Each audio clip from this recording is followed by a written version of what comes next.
শেষমেশ বিয়েটা ভাঙতে বাধ্য হলেন কনে পক্ষ।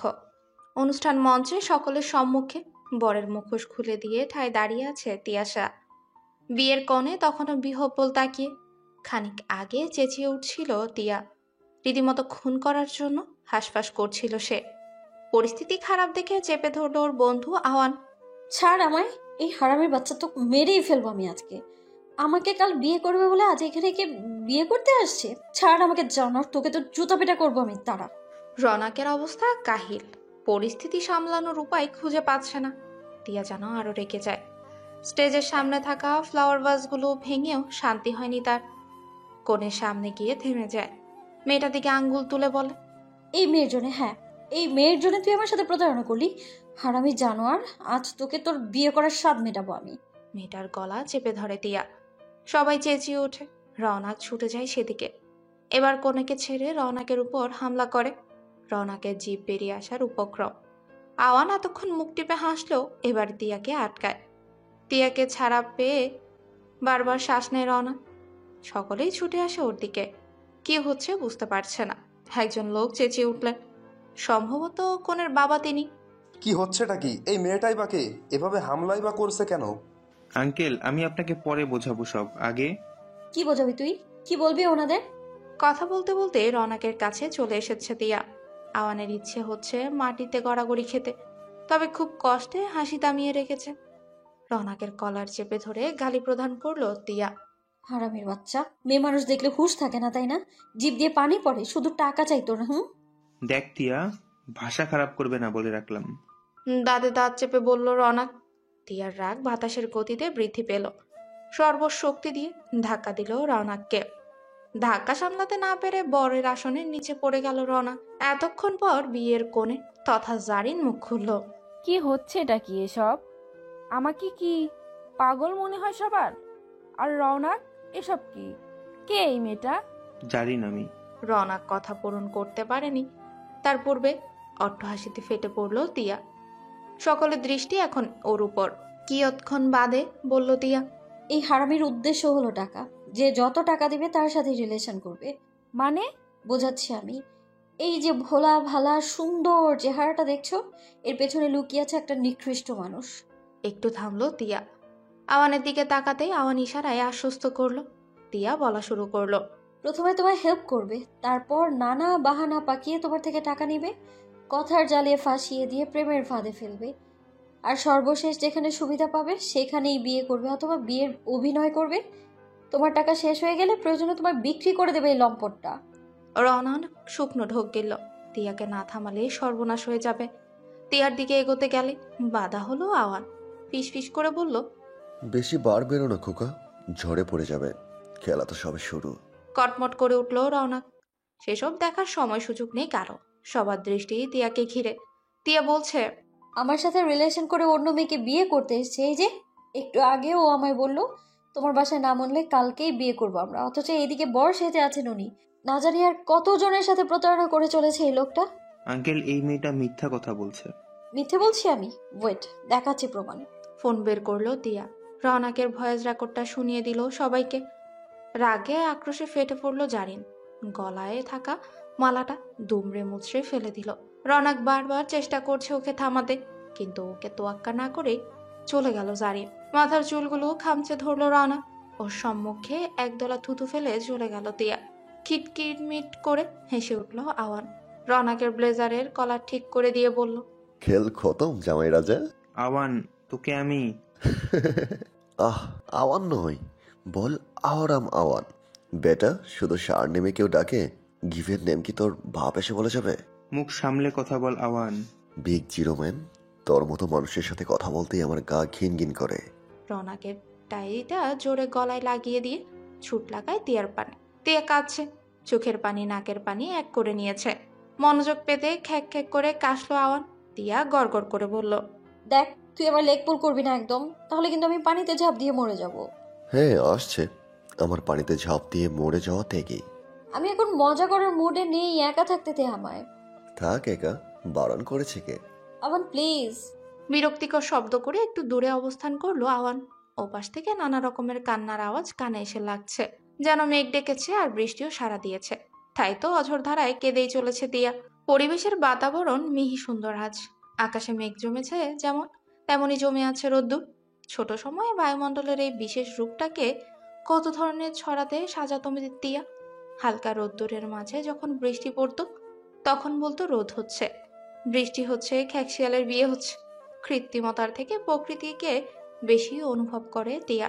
ওর মনে হয় মেঘ আর বৃষ্টির খুব ভালো একটা সম্পর্ক রয়েছে। এই যে মেঘ ডাকলে বৃষ্টি চলে আসে, সবকিছু তুচ্ছ করে। হাত দুটো বুকে চেপে ধরে এক ফালি শ্বাস নিল সে। বাতাসে ফুলের গন্ধ ছড়িয়ে ছিটিয়ে সে নাকে ঘ্রাণ প্রবেশ করা মাত্রই কম্পন সৃষ্টি করলো ওর দেহ। বিড়বিড় করে বলল, বাতাস, তুই কি হবি আমার প্রাণ? মেঘের ডাকে বৃষ্টি যেমন সাড়া ফেলে, তেমন করে তুই কি সাড়া দিবি আমার ডাকে? মেঘ বৃষ্টির মতো করে আমরা কি একটা গল্প লিখতে পারি না? এতটাই তুচ্ছ আমি। মেয়েটার কথায় ব্যথা ছড়িয়ে পড়ল। মৃদু হাসির ছন্দ এক এক ঘরে প্রবেশ করলো আওয়ান। তিয়া বুঝতে পারলো অসময়ে কে এসেছে। কাউচের উপর গায়ে এলিয়ে দিয়ে আওয়ান বলল, কিরে, আজকাল হিংসে করছিস খুব? কিসের হিংসে? কার সাথে হিংসে করছি আমি? ওই যে বললি মেঘ বৃষ্টির মতো কেউ তোর ডাকে সাড়া দিবে কিনা। কেউ বলিনি, বলেছি বাতাস আমার সঙ্গ দিবে কিনা। বেশি বেশি বলিস না তো।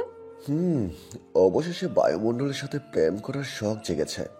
তা বায়ুমণ্ডলের কয়টা স্তর আছে জানিস তো? দেখ আভান, ভালো লাগছে না আমার, প্লিজ যা এখান থেকে। ধপ করে কাউচের উঠে গেল আওয়ান। তিয়া কোনো প্রতিক্রিয়া করলো না। ঠোঁট দুটো ক্রিস করে সুর বাজালো।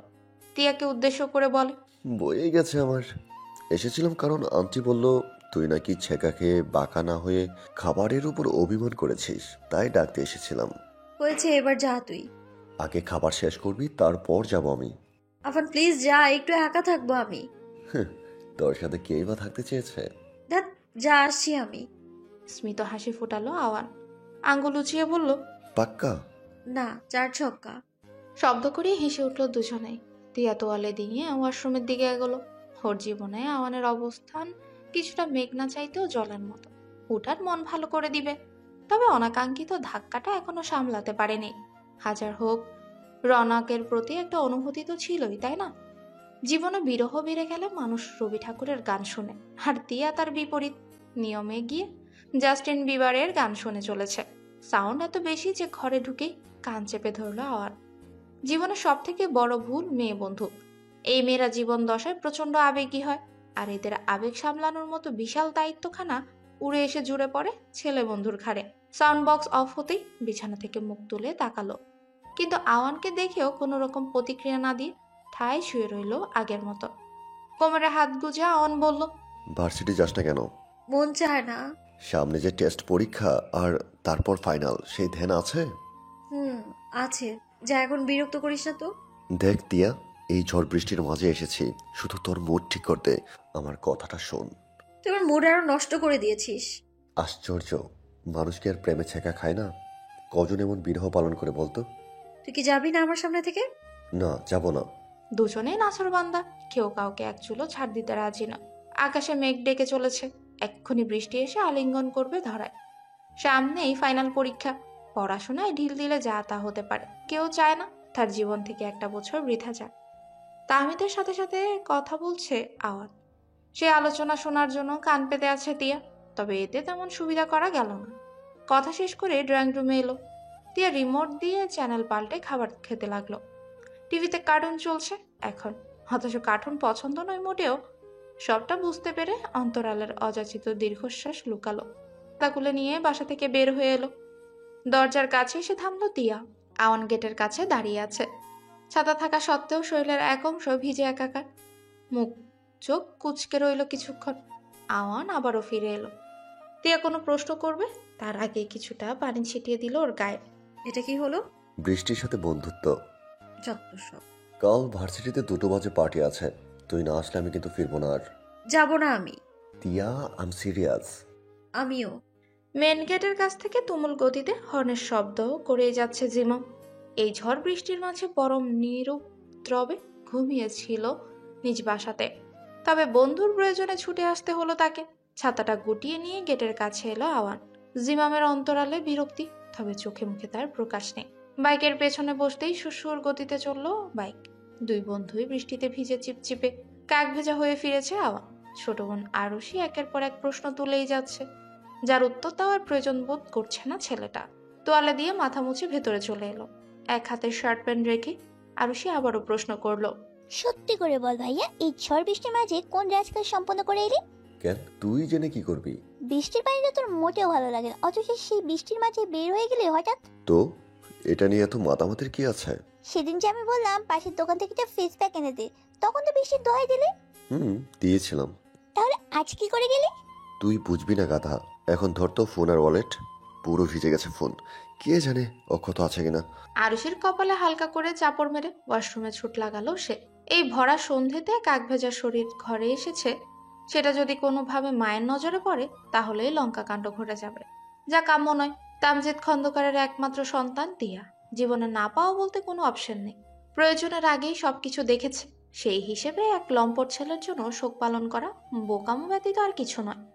তবে এত সহজে ট্রমা থেকে বের হতে পারছে না সে। সারাক্ষণ ক্ষুধার্ত বাঘিনীর মতো প্রতিশোধের অনল বয়ে চলেছে। এত বড় প্রতারণার শিকার আগে কখনো হয়নি যে, তাই তো বক্ষস্থলটা একটু বেশি ক্ষত। সকাল থেকে দুবার খাবারের জন্য ডেকেছেন তাহমিদা, তবে বিছানা থেকে দেহপিঞ্জর সরছেই না। আবারও ডাক দিলেন তিনি। অলস ভঙ্গিতে উত্তর দিল তিয়া, আমি আরো ঘুমোবো মা। সে কি কথা? তাহলে ভার্সিটি যাবে কখন? আমি তো ভার্সিটিতে যাব না আজ। মেয়ের জবাবে সন্তুষ্ট হলেন না তিনি, তাই তো ছুটে এলেন এক প্রকার। তিয়াশার রাগ অভিমান সম্পর্কে খুব ভালো করে জানতা তা না, তাই তো অনুনয় করে বলেন, কাল কত আশা নিয়ে বাসায় এসেছে ছেলেটা, আর আমি তো খুব জোর দিয়ে বলেছি যাবি তুই। বিষয়টা কেমন দেখায় না এখন? আমাকে না জিজ্ঞেস করে কেন বলো এমন কথা? দেখ মা, জীবনটা অনেক বড়। বয়স কত তোর? মাত্র জীবন দেখতে শুরু করেছিস, এখনই ভেঙে পড়েছিস? আমি ভেঙে পড়িনি মা, শুধু রাগ হচ্ছে খুব। আমার সাথে এমনটা কি করে করলো? আহা, জাহান নামে যাক না সেসব। এখন বিছানা ছেড়ে ওঠ, ফ্রেশ হয়ে নাস্তা কর, তারপর ইচ্ছে হলে ভার্সিটি যাবি, না হলে না। তাহমিদার কথাকে সম্মান করে ওয়াশরুমে গেল তিয়া। আয়নার কাছে আসতে রওনাকের চেহারা মনে হলো। আক্রোশে হাতে থাকা পেস্ট ছুঁড়ে মারল। ঝনঝন শব্দ তুলে কয়েক টুকরো হয়ে গেল মিরর। এক অংশ লেগে আছে, আর তাতে নিজের মুখচ্ছবির অস্পষ্ট কিছু অংশ দেখা পেল, যা ভয়ঙ্কর তিমিরাচ্ছন্ন। খিটমিটে মেজাজের মেয়ে সানিন সকলের কাছে এমন বিরূপ প্রকৃতিতেই পরিচিত। মুখের হাসির রেখা পাওয়া যেন কোনো বিরল কাহিনী, সকলের ভালো মুডকে নষ্ট করে দিতে পারে মুহূর্তেই। তাই বন্ধুরা তেমন একটা পছন্দ করে না ওকে। তবে আওয়ান সবার থেকে আলাদা, সানিনকে খুব আগলে রাখে। মেয়েটার মন বোঝার শক্তি যেন সৃষ্টিকর্তা একমাত্র ওর মাঝেই বপন করে দিয়েছে। অবশ্যই এতে বাকিরা অনুরাগ শূন্য, তবুও সবাই এগিয়ে চলেছে মানিয়ে নেওয়ার এক নিষ্ফল চেষ্টায়। হেই, সকলের কি অবস্থা? ভালো। আজ এত লেট কেন তোর?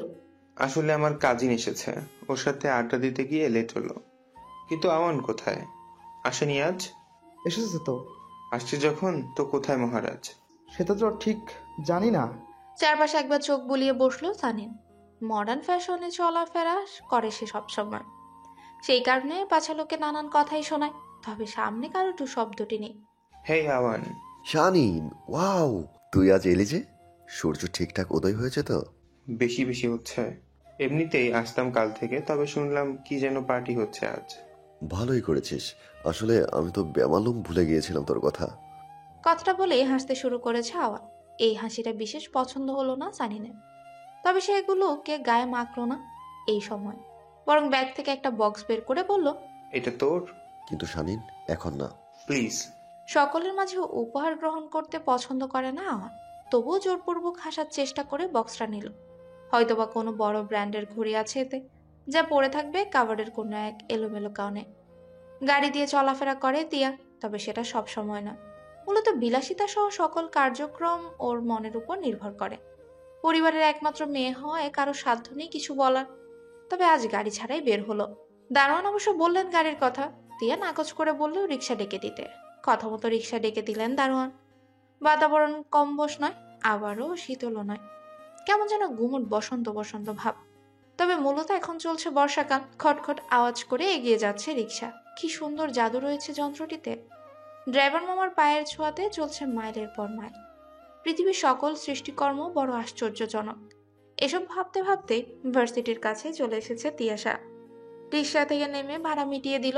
ব্যাগটা ভালো করে কাঁধে নিতে চোখ যায় রোডের ওপাশে থাকা আইসক্রিম পার্লারের মেন ফটকে। জোরালো হাসির সাথে মেতে আছে সানিন আর আওরা। মেয়েটার ভাবভঙ্গি কখনোই ভালো লাগে না ওর। মনে পড়ে যায় প্রথম দিনের কথা। সেদিনকে অপদস্থটানায় করেছিল ওকে, পরে অবশ্য ক্ষমাও চেয়েছে। তবে তিয়ার ক্ষোভ মিটেনি। আইসক্রিমের বিল মিটিয়ে লম্বা লম্বা পা ফেলে সব থেকে ঝড়ের গতিতে বের হয়ে এলো আওয়ান। কিছুক্ষণ পূর্বেই ভার্সিটির গেট দিয়ে তিয়াশাকে যেতে দেখেছে। সানিন কিছুই বুঝলো না। হাতে থাকা আইসক্রিমটা গলে গেছে বেশ কিছুটা। সেটার দিকে তাকিয়ে হতাশার শ্বাস লুকালো। জীবন উপাখ্যান এক এক সময় এক এক রকম। এই মুহূর্তে যে তোমার সাথে আছে, কাল সে নাও থাকতে পারে। সবাই শুধু উপর দিয়ে বিবেচনা করে।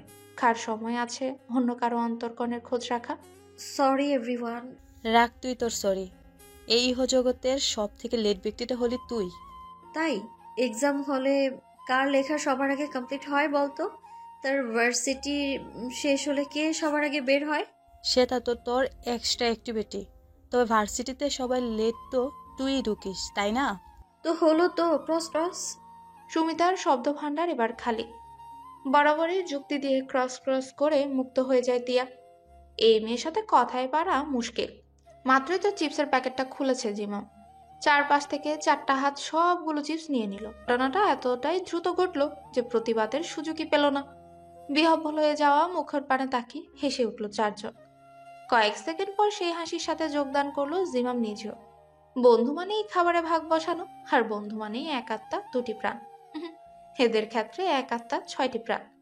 মাঝে শুধু পেন্ডিং হয়ে আছে সানিন। মেয়েটার সাথে সকলের বনিবনা হয় না তেমন, তবে বন্ধু মহলের একটি আসন তার জন্য বরাদ্দ করে দিয়েছে সকলের প্রিয় আওয়ান। তবে এই সপ্তম আত্মাটা সকলের থেকে আলাদা। ক্লাসের সম্মুখে এসে থেমে গেল 5 জোড়া বিচলিত পা। প্রচন্ড শক্তপোক্ত হয়ে শটান হয়ে দাঁড়ালো। একে একে সবার আগা গোড়া পরখ করলেন প্রফেসর শঙ্কর ভট্টাচার্য। ভদ্রলোকের নামের মতোই ভয়ঙ্কর তেজ বিদ্যমান। কাঁপাকাঁপি শুরু হয়ে গেছে ওদের। All is well, but class টাইমে লেট করা ভেরি ব্যাড। Sorry sir. 5 জনে একসঙ্গে বলায় ছোটখাটো টর্নেডোর মতো আওয়াজ হলো। শঙ্কর ভট্টাচার্য গোল গোল করে তাকিয়ে থেকে ভেতরে যাওয়ার অনুমতি দিলেন। আহ্লাদে আত্মহারা 5 জোড়া পায়ের গতি এমন দেখালো যেন ঝড়ো হাওয়া বয়ে চললো এইমাত্র। দিয়া, এদিকে আয়। সিট খালি করে দিল আওয়ান। মূলত তার জন্যই অপেক্ষা করছিল। ক্যাম্পাসে ঢোকার পরে দুর্ভাগ্যবশত প্রফেসরের সাথে দর্শন হয়, আর মন না টানা সত্ত্বেও ক্লাসে আসতে হলো। প্রফেসর শঙ্কর স্যার ম্যাথ করাচ্ছে। পুরো ক্লাসে একটা মশার গুনগুন অব্দি নেই। হোয়াইট বোর্ডটার দিকে অনিমেষ তাকিয়ে থাকা তিয়ার মনোযোগ পাওয়া যাচ্ছে না কিছুতে। মন সংযোগ সৃষ্টির লক্ষ্য হালকা করে শীষ বাজালো। তবে দুর্ভাগ্যের কারণে সেই শীষের শব্দটা একটু বেশি জোরালো হয়ে গেল। ক্লাসরুমে থাকা প্রতিটা নেত্র তাকালো শব্দের উৎস অনুসারে। টিচার ক্লাসে থাকা অবস্থায় কোনো শব্দ করাকে যে পাপ হিসেবে ধরা হয়, সেখানে মুখ দিয়ে শীষ বাজানো তো মহাপাপ। আর এই মহাপাপ কর্ম করেছে আওয়ান। রোষ মেশানো দৃষ্টিতে তাকালেন প্রফেসর। একবার ক্ষমা প্রার্থনা করতেই ঝাঁঝ মেশানো কণ্ঠে ভদ্রলোকের জ্ঞান শুরু হলো। এতটাই জোরালো সেই জ্ঞান যা সহ্য করতে না পেরে ব্যাগপত্র গুছিয়ে এক প্রকার পালিয়ে গেল ছেলেটা। পুরো ক্লাসে হাসির রোল পড়ে গেছে। স্কেল দিয়ে শব্দ করে প্রফেসর বলেন, সাইলেন্ট এভরিওয়ান। নীরবতায় ছেয়ে গেল ক্লাসের প্রতিটি স্থান। কিয়ৎক্ষণ পর তিয়াও বের হয়ে গেল। পুরো ক্লাসের দৃষ্টি তখনও পদাচরণে। কেউ কেউ সাহসের প্রশংসা না করে ঠিক থাকতে পারল না বোধ হয়। আর তার ফলস্বরূপ ধমকে উঠলেন ম্যাথ প্রফেসর শঙ্কর ভট্টাচার্য। মাঠে এসে পা দিয়ে মাটিতে আঁকুবুকি করছিলেন আওয়ান। সুদূর থেকে ভেসে আসা কণ্ঠের মতো কিছু শব্দ কানে এলো। পেছন থেকে অবতরণহীন ভাবে ডেকে যাচ্ছে তিয়া। কাছে এসে শ্বাস নিতে নিতে বলল, কি বলবি বল। আমি কখন কি বলবো? এড়িয়ে যাবি না তুই। আমি কিন্তু দেখেছি আমায় ইশারা করছিলি। ও, ওইটা আসলে হয়েছে কি? কি হয়েছে বল। খেয়ালিপনা পছন্দ নয় আমার। একটা মেয়েকে পছন্দ হয়েছে, কিন্তু বলতে পারছি না। হেল্প কর না দোস্ত। কয়েক প্লেট খাবার দিয়ে ওয়েটার বলে, আর কিছু লাগবে ম্যাম? না না, ঠিক আছে, লাগলে জানাবো আমরা। Okay ma'am. উজ্জ্বল সাম্মি হয়েছে তোদের? হ্যাঁ, সব কিছুই কমপ্লিট। ওকে এদিকে আয়। চারপাশে চোখ বুলিয়ে নিল তিয়া। লিস্ট অনুযায়ী সব ঠিকঠাক। মোটামুটি ভাবে বার্থডে পালনে যে সকল আয়োজন করা হয় তা সবই করা হয়েছে। তবে সত্যিকার অর্থে আজ ওদের কারো জন্মদিন নয়। তবুও ও অভিনয় চালাতে হবে। কয়েকটা টেবিলের পরে বসে চকলেট ব্রাউনিতে চামচ দিয়ে নাড়াচাড়া করছিল সানি। সবটাই মাথার উপর দিয়ে যাচ্ছে ঠিক, তবে কাউকে প্রশ্ন করার প্রয়োজন বোধ করছে না। শুধু দেখে যাচ্ছে নির্বিকার ভঙ্গিমায়। চেঞ্জিং সাইড থেকে কস্টিউম চেঞ্জ করে এসে একটা চেয়ারে বসলো আওয়ান। লাল রঙের স্যুট বুট পরে একদম ফিটফাট রাজকুমার। স্বামী তো চোখ থেকে কাজল দিয়ে এক নজর টিকাই দিয়ে দিল। হাত দুটো ভাঁজ করে কানের কাছে ঘুরিয়ে বলল, দোস্ত, আগে জানতাম মেয়েদের সব রূপ গলে গলে পড়ে, তবে আজকে আরেকটা ধারণা যোগ হলো। অন্য কোনো ছেলেদের না হলেও তোর রূপ ঝর্ণার মতো ঝরে ঝরে পড়ে। বাজে কথা বলবে না সামনে, অনেকদিন হলো হাতের জোর দেখায় না, তাই বলে আমার সাথে মজা? খারাপ কি বলেছে? সত্যি তো তোকে খুব সুন্দর লাগছে। প্রজ্জ্বলের কড়া প্রশংসায় হাত তো গরিমা চলে এলো। আওয়ানের শুভ্র মুখের খোঁচা খোঁচা দাড়িতে এসির ঠান্ডা সমীরণ এসে স্পর্শ করে গেল। যত্নে বড় হয়ে যাওয়া চুলগুলো কপালে আছড়ে পড়ছে কেমন। এই মারাত্মক রূপে অনেকেরই হার্টবিট মিস হয়ে গেছে নিশ্চিত। কিন্তু তিয়াশা ফিরেও তাকাচ্ছেন না। কোমরে হাত গুজে দিয়ে শুধালো আওয়ান, আমাকে কেমন লাগছে রে তিয়া? ভালো। শুধু ভালো? তো আর কেমন লাগবে? রোজ রোজ তোর বাদর মুখখানা দেখে আমার অন্তর তো ঝলসেই গেছে। মেয়েটা চুল টেনে ধরলো আওয়ান, দাঁতে দাঁত চেপে বলল, ওই তুই কোন রাজ্যের রূপসী রে? মেঘরাজ্যের রাজকন্যা আমি, বৃষ্টির মতো সুন্দর। কোথাকার কে? বলে আমি শাহজাহানের বেগম। আর যাই হোক, তোর মতো বাদর তো নই। আমি বাদর হলে পেতনির মতো ঝগড়াটে তুই। তেয়ার চুল ছেড়ে দিয়ে চলে গেল সে। এই মেয়ের সাথে কথা না বলাই উত্তম। মুখের মধ্যে যেন বিছুটি লাগানো। গেট দিয়ে দৌড়ে এলো জিমা, হাতের ইশারা দিয়ে বলে, এসে গেছে। চট করে বসা থেকে উঠে দাঁড়ালো আওয়ান। কেকে শেষ মোমটা লাগিয়ে তিয়াশাও সামনে চলে এলো। সুমিতার সাথে কথা বলতে বলতে আসছে একটা অতি সুন্দরী মেয়ে। নিঃসন্দেহে যে কোনো নারী ও মুগ্ধতায় বা ঈর্ষায় কেঁপে উঠবে। সেখানে পুরুষদের অবস্থা তো কাহিল না হয়ে কি হতে পারে। প্রথম বর্ষে অ্যাডমিশন নিয়েছে এবার। রেস্তোরাঁয় ঢুকে সবাইকে হা হয়ে তাকিয়ে থাকতে দেখে ভড়কে গেল মেয়েটা। পরিস্থিতি সামলে নিতে কণ্ঠ বাজিয়ে সুমিতা বলে, হ্যালো গাইস, এ হলো আমাদের প্রিন্সিপাল স্যারের বন্ধুর মেয়ে মধুপ্রিয়া। হাই। সকলের সাথে কুশল বিনিময় করলো মধু। সুমিতা চোখ টিপে ইশারা করলো আয়ানকে। হঠাৎ করে ছেলেটা মনোভাব বিচরণ করছে ভীত সন্ত্রস্ত। তিয়াশার ধাক্কা খেয়ে কাজে গেল আয়ান। হাত বাড়িয়ে বলল, হাই, আমি তোমাকে ইনভাইট করেছি মধু। উপস, সরি মধুপ্রিয়া। ইটস ওকে, আমাকে সবাই মধু বলেই ডাকে, আপনিও ডাকতে পারেন। জবাবে প্রসন্ন হলো আওয়ান। ইচ্ছাকৃতভাবে মধুপ্রিয়াকে থেকে শর্ট করে মধু বলেই ডেকেছে সে। সানিন এবার যেন কিছুটা আঁচ করতে পারলো, তবে বিষয়টা ভালো লাগছে না ওর। সবাই যে যার মতো জুস নিচ্ছে। তিয়া এসে ফিসফিস করে বলে, কি হচ্ছেটা কি আওয়ান? মেয়েটাকে ট্রিট করব কি আমরা? আমি পারবো না রে। গাট্টা মারবো। যা বলছি যাবি এখনই। তিয়ার জোরাজোরিতে কনফিডেন্স বাড়িয়ে মধুপ্রিয়ার কাছে এলো আওয়ান। মেয়েকে হাসি দিয়ে বলে, আজকের জন্য তুমি আমার স্পেশাল গেস্ট, তাই তোমাকে ট্রিট করা আমার গুরু দায়িত্ব। আমি ঠিক আছি, সবাই তো আছেই, কোনো অসুবিধা হবে না আমার। এটা বললে কি চলবে মধুপ্রিয়া? আরে চিন্তা করো কেন? আজ বার্থডে বয় তোমার একার নয়, আমাদের সকলের ট্রিট করবে, তাই না রে? তিয়ার কথা সম্মতি জ্ঞাপন করতে মাথা ঝাঁকালো আওয়ান। পরিশেষে আওয়ানের সাথে এগিয়ে গেল মধুপ্রিয়া। পেছন ঘুরে ফ্লাইং কিস ছুড়ে দিয়ে থ্যাঙ্কস জানালো তিয়াকে। স্থলিত ভঙ্গিতে টেবিলে বসলো তিয়াশা।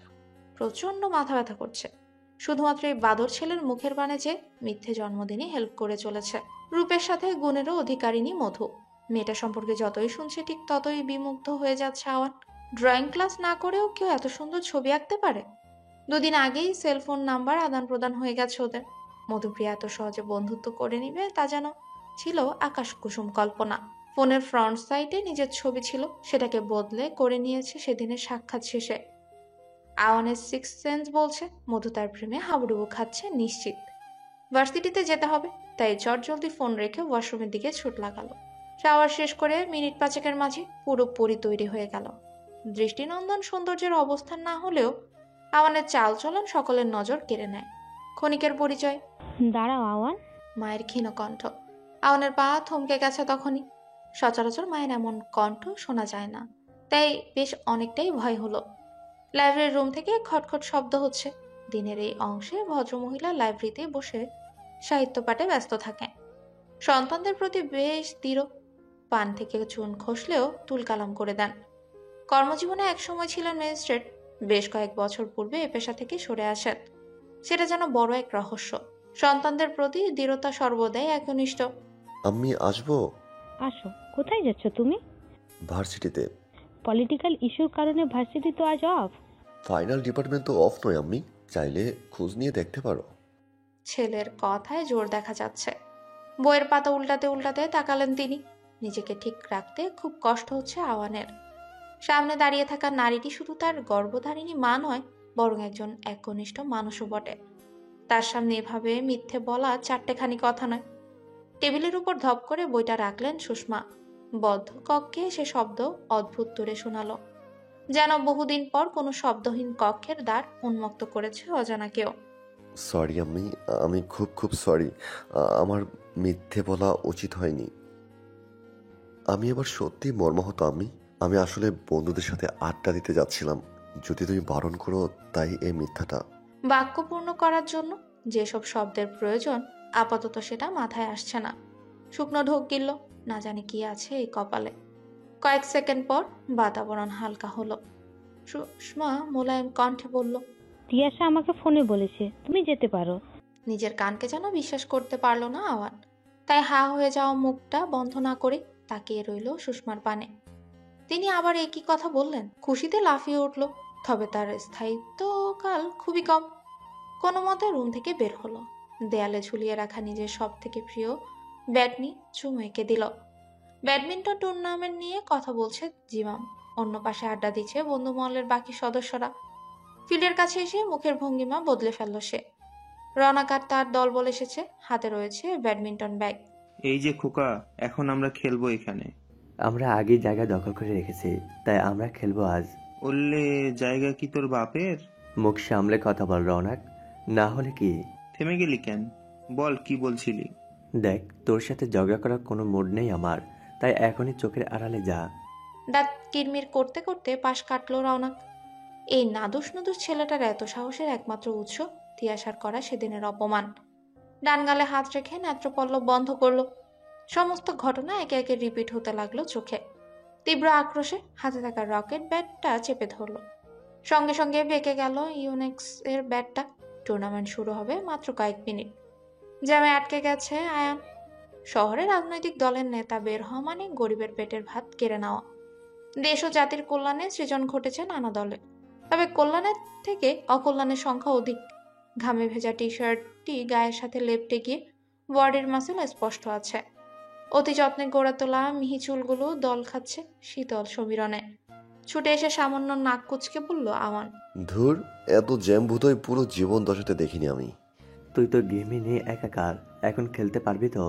পারবো পারবো। আগে বল, মধুপ্রিয়া এসেছে কিনা? এসেছে তো, গ্যালারির শীর্ষে বসে হাসি তামাশা করছে। উদ্ভাসিত হাসলো আওয়ান।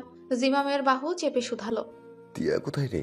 আরে বলিস না ওর কথা, কতবার বললাম কিন্তু আসলোই না। কি বলিস, আসেনি? কিন্তু আমায় যে। অর্ধেক বাক্যের মাঝে মধুকে দেখলো আওয়ান। এদিকেই আসছে মেয়েটা। পরনে মেহরুন রঙের ক্যাজুয়াল শার্ট আর জিন্স, গলায় ঝুলানো ফ্যাশন স্কার্ফ। মেয়েটার চোখের দিকে তাকিয়ে ঠোঁট দুটো প্রসারিত করলো। মধুকে বেশ উৎফুল্লই দেখালো। আওয়ানের আগে প্রশ্ন করলো মধু, কেমন আছো আওয়ান? বেশ ভালো। You are looking so beautiful. Thanks. আচ্ছা চলো ওই দিকটায় যাই। ঘাসের উপর বসলো মধু, আর ওর ঠিক দু হাত পাশেই বসলো আওয়ান। মেয়েটা একের পর এক গল্প করেই চলেছে। ক্ষণে ক্ষণে ফুটে উঠছে সুচেতা ভাব। বাঁশির শব্দে পেছনে তাকালো আওয়ান। টুর্নামেন্ট শুরু হতে চলেছে, তাই বলল, এবার তো আমাকে যেতে হবে মধু। হ্যাঁ হ্যাঁ নিশ্চয়ই, বেস্ট অফ লাক। হাত নাড়িয়ে বিদায় জানালো আওয়ান। ঘাসের উপর আরো কিছুক্ষণ বসে থেকে গ্যালারির দিকে অগ্রসর হলো মধু। ঘুম জড়ানো কণ্ঠে তিয়ার রাগ গলে গেল। এতবার বলা সত্ত্বেও ও কল করেছে স্বামী। মেয়েটাকে বলেও লাভ হলো না, তবুও বলল, দেখ, আরেকবার ভিডিও কল করলে কিন্তু আমি ফোন সুইচ অফ করে দিব। দোস্ত এমন করিস কেন? আমাদের দুই বন্ধু টুর্নামেন্টে খেলবে আর তুই দেখবি না? আমার চোখে ঘুম স্বামী, ভিডিও করে পাঠিয়ে দিস। দোস্ত। গোমট মোড় থেকে চোখ ফেরালো তিয়া। কল কাটার আগে সানিন এসে যোগ দিল। মেয়েটার কণ্ঠ আজ উগ্রতাযুক্ত। সানিনের সাথে টুকটাক যা কথা হলো তা গত 3 বছরের বন্ধুত্বে কখনোই হয়নি। এমন পরিবর্তনে সব থেকে অবাক হয়েছে তিয়া। আদৌ কি মেয়েটা বদলে গেল? টুর্নামেন্ট হেরে মুখ ভার, এভাবে লজ্জায় মাথা ঢুকে যাবে জানলে কখনোই আসতো না আওয়াজ। মায়ের আঁচলে মুখ গুজে থাকতো লক্ষ্মী ছেলের মতো। ভাগ্যে কিনা এভাবে ঠকালো তাকে। বড় মায়া হলো নিজের প্রতি, সাথে কোথা থেকে যেন ভেসে এলো করুণ স্বীকারোক্তি। আজকের টুর্নামেন্টে হেরে যাওয়ার একমাত্র কারণ তিয়া। মেয়েটার দোষ সব থেকে বেশি, সব দিক থেকে। যদি না আম্মিকে মানাতো তাহলে টুর্নামেন্টে অংশ নেওয়াই হতো না, আর তখন না থাকতো হেরে যাওয়া নিয়ে আফসোস। কিন্তু এখন কি হবে? মধুপ্রিয়ার কাছে যেতে হবে কতটা সংকোচে। আহা, কি সুন্দর আত্মগরিমা নিয়ে চলছিল দিন, তবে এখন তো যেতে হবে। ভাবতে ভীষণ কান্না পেল ওর। শুধুমাত্র মধুপ্রিয়ার দর্শন থেকে বাঁচতে পেছনের দিক দিয়ে বেরিয়ে এসেছে। কখনো কল্পনাও করেনি জীবন তাকে চোরের মতো পালাতে বাধ্য করবে। পকেটের ফোনটা ক্যাচক্যাচ শব্দ করে চলেছে। অনিচ্ছা থাকা সত্ত্বেও ফোনটা সম্মুখে নিল। তিয়াশার নামটা দেখে রাগ এসে ভর করলো মুখমণ্ডলে। রিসিভ করেই এক নাগাড়ে বলা শুরু করেছে, তোর জন্য মধুপ্রিয়ার সম্মুখে হেরে গেছে আমি। মান ইজ্জত সব মাটির সাথে মিলিয়ে গেল আজ। তুই বল, কোন মেয়েটা এমন হেরো ছেলের সাথে প্রেম করবে? তুই যদি আম্মিকে না মানাতি তাহলে আমি আসতাম না, আর না হতো এমন মান সম্মানের ফালুদা। একটু থেমে আবারও বলতে লাগলো, তুই সব ইচ্ছে করে করেছিস। নিজে তো প্রেমে ছ্যাঁকা খেয়ে বেহাল অবস্থা, এখন আমার প্রেমটা শুরু করার আগেই ভেঙে দিলি। কার সাথে কথা বলছি আমি? শুধু শুধু সময় নষ্ট হলো। ধ্যাত। কল কেটে গেছে। তিয়ার চোখে মুখে বিরক্তি ভাব। এই মুহূর্তে এসব কথা যদি আমার না বলে রনক বলতো তাহলে কেঁদে পুরো ঘরের অবস্থা খারাপ করে দিত। কিন্তু এখন শুধুই রাগ হচ্ছে। একটা শিক্ষা পেল আজ। সাদে বলে না, লোকের ভালো করতে নেই, না হয় দোষটা পড়বে তোমারই ঘাড়ে। বহুদিন ধরে তামজিদ খন্দকার মেয়ের বিয়ে নিয়ে ভাবুক হয়েছে, তবে মেয়েকে বলার মতো সাহস হচ্ছে না। প্রতিটা বাবার নিকট তার সন্তানেরা হয় রাজকন্যা কিংবা রাজপুত্র, তবে একমাত্র সন্তান হলে বলা যায় আদরের দুলালি। তিয়াশার ক্ষেত্রে আদরের দুলালিটা একটাই প্রযোজ্য। মনে যাকে অতি ভালোবাসে তাকে নাকি দ্রুত হারিয়ে ফেলার সম্ভাবনা থাকে। এই চিন্তাধারা অব্যাহত রেখে গত 22 বছর যাবৎ মেয়ের বিয়ে নিয়ে কখনো টু শব্দ অবধি করেনি তিনি। তবে আমাদের সমাজের একটা নিয়ম রয়েছে, সেই নিয়মের বাহিরে চলা মানে ঘোর অপরাধ। দরজা নক না করেই ঘরে চলে এসেছিল তিয়া। মর্যাদা দেখাতে দুপা পিছিয়ে গেল, বলল, ডেকেছিলে আব্বু? হ্যাঁ মামুনি, কাজের প্রেসারে তোমার সাথে কথা বলা হয় না, তাই ভাবলাম আড্ডা দেই একটু। খুব ভালো করেছো। আমার মনটাও আড্ডা আড্ডা করছিল। ভেবেছিলাম মাকে বলবো, তুমি আসলে যেন ডেকে দেয়। তো মামুনি, পড়াশোনা কেমন চলছে? তোমার মা বললো কিছুদিন আগে নাকি মন মরা হয়ে গিয়েছিলে, কোনো সমস্যা হয়েছে নাকি? না আব্বু, সবই ঠিকঠাক। আসল কথায় আসা যাক। আমি একটি সিদ্ধান্ত নিয়েছিলাম, সেই কারণেই তোমার সাথে কথা বলা। কি সিদ্ধান্ত আব্বু? মেয়েরা ঘরের সৌন্দর্য, তবে একটা নির্দিষ্ট সময় পরে তাকে অন্যের ঘরে যেতেই হয়। আমার বিশ্বাস তুমি বুঝতে পেরেছো আমার কথা। তিয়ার মুখের গড়নে কিঞ্চিত পরিবর্তন ঘটেছে। কিছুদিন আগেও এত বড় ধাক্কা খেতে হলো, এখন বিয়ের মতো গুরুত্বপূর্ণ সিদ্ধান্ত কি করে নিবে? তাছাড়া সামনে যে ফাইনাল পরীক্ষা, গ্রাজুয়েশন কমপ্লিট করে বিসিএস পরীক্ষায় অংশগ্রহণ করতে চায় তিয়া। সেই হিসেবে এখন বিয়ে নামক ভয়ঙ্কর বিষয়টা এড়িয়ে যাওয়াই উত্তম। তাই একটু কৌশল খাটালো সে। বাবার মুখের হাসি ধরে রাখতে বলল, বিয়ে নিয়ে আমার কোনো সমস্যা নেই আব্বু, তবে আগামী 2-3 মাসের মধ্যেই আমার ফাইনাল এক্সাম, আর তারপর বিসিএস পরীক্ষায় অংশ নিতে চাই আমি। এই ব্যাপারে আমার কোনো সমস্যা নেই মামুনি, তুমি পড়াশোনা করো নির্বিঘ্নে। শুধু আমায় এইটুকু অভয় দাও যে বিয়ে নিয়ে কোনো দ্বিমত নেই তোমার। নেই আব্বু, তবে আমি পড়াশোনা কমপ্লিট না করে বসছি না বিয়েতে। বাবা মেয়ের কথার সাথে মনের মিল হয়ে গেল। বিয়ের আয়োজন ফেলে পারিবারিক কথাবার্তা শুরু হলো এবার। তিয়ার চোখটায় সামান্য পানি এসে বিরক্তি সৃষ্টি করছে। বৃদ্ধাঙ্গুলে মুছে নিল তা। এই মূল্যবান অশ্রু কণাকে এক অমানবিক প্রতারকের জন্য ফেলার কোনো মানেই নেই। বিশিষ্ট শিল্পপতি মুহতাদি আনসারের কনিষ্ঠ সন্তান মধুপ্রিয়া। বিষয়টা পুরো ভার্সিটিতে আলোড়ন ফেলে দিয়েছে। দেওয়ার কথা, মাসখানেক আগে বর্ষসেরা শিল্পপতি অ্যাওয়ার্ড পেয়েছেন তিনি। সেই হিসেবে নামডাক খ্যাতি বেড়েছে বেশ কয়েক গুণ। মধুর চালচলন দেখে বোঝার মাধ্যম নেই কোটি টাকার উত্তরসূরি সে। ক্যাম্পাসের চারপাশে মেয়েটার নামে মৃদু গুঞ্জন শোনা যায় এখন। এই মাতামাতির হেতু খুঁজে পাচ্ছে না সানিন। তিক্ত হলেও সত্য, আওয়ানের সাথে মধুকে মেনে নেওয়া ওর জন্য কেন যেন বেশ কষ্টসাধ্য। সকলের উপনীত হওয়ার অপেক্ষা করছিল, তবে দ্বিতীয় বর্ষের এক ছেলের চাহনি দেখে অদ্ভুত ঠেকল। কেমন করে যেন দেখছে ওকে। মুখ দিয়ে বিরক্তিকর শব্দ তুলে পথ বাড়ালো সে। ডিপার্টমেন্টের কাছাকাছি এসে পেছনে ঘুরে রাগী সুরে শুধালো সানিন, এই ছেলে আমার পিছু নিচ্ছ কেন? আমি তো আপনার পিছু নেইনি। মিথ্যা বলছে কেন? এই ডিপার্টমেন্টের কাছে কি দরকার? আপনাকে কেন বলবো? আশ্চর্য, মুখে মুখে তর্ক করছো আবার। যাও এখান থেকে। আপনি বললেই যাব? আলবাত যাবে, একবার নয় 1000 বার যাবে। খিটখিট করে হাসলো ছেলেটা। সানিনের কপালের ভাঁজ বলে দিচ্ছে ঠিক কতটা বিরক্ত সে। তবুও ছেলেটার হাসি থামার নাম গন্ধ নেই। একরাশ বিরক্তি নিয়ে নিজ ডিপার্টমেন্টের পথে অগ্রসর হতেই পেছন থেকে ছেলেটি বলল, আপনার লাল চোখের দৃষ্টি যে আমার ঘুম কেড়ে নিয়েছে, সেই দায় দিবে কে? ঈষৎ রক্তিম মুখ নিয়ে আওয়ানের পাশে বসলো সানি। ম্যাথসের ক্লাসে আসায় কোনো প্রশ্ন করার সুযোগ হলো না। তবে কিছু একটা গন্ডগোল ঠেকলো, যা ঠিক করে অনুমান হচ্ছে না। আবার ইউনিভার্সিটি আসছে না তিয়া, এ নিয়ে ফোনে কলহ চলল কিছুক্ষণ। তবে তিয়াশার মনকে গলাতে পারল না কোনো ক্রমে। এমন অদ্ভুতভাবে পরিবর্তন হওয়া যেন অনায়াসে কয়েক প্রহরের মাথা ব্যথা। প্রেম নাকি বিরহের স্বাদ দেয়, তবে বন্ধুত্ব যেভাবে কলহ বিরহ ঘুরিয়ে আনে তা জানা ছিল না কোনো কালেই। মেয়ে মানুষ হলোই যন্ত্রণা, এদের ছাড়া চলেও না, আবার থাকলেও ভালো লাগে না। জিমামকে কল করলো আওয়ান।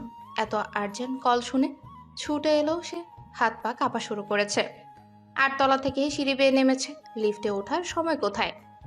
দোস্ত, তোর কি হয়েছে? এমন ব্যস্ত কণ্ঠ কেন? বাইকের চাবি দে। পকেট থেকে চাবি বের করে দিল জিমাম। আওয়ান শুধু বলল বিকেলে কথা হবে। পর মুহূর্তে ধোয়া উঠি বাইক নিয়ে মিলিয়ে গেল দৃষ্টির থেকে বহুদূর। হাঁটুতে চিপুক ঠেকিয়ে বসেছে আওয়ান। গালের এক পাশ ওঠানামা করছে রাগে। তিয়াশার বাসায় বড় করে তালা ঝোলানো, এদিকে দারোয়ানকেও দেখা যাচ্ছে না। সিঁড়িতে বসে থেকে কোমরে ব্যথা হয়ে গেল, অথচ দারোয়ান লাপাতা। সাহেব, এই যে সাহেব। হাঁটু থেকে মাথা তুলে তাকালো আওয়ান, চোখে মুখে ঘুমের ক্লান্তি। দু চোখে হাত বুলিয়ে বলল, কোথায় ছিলেন চাচা? সেই একটা থেকে বসে আছি।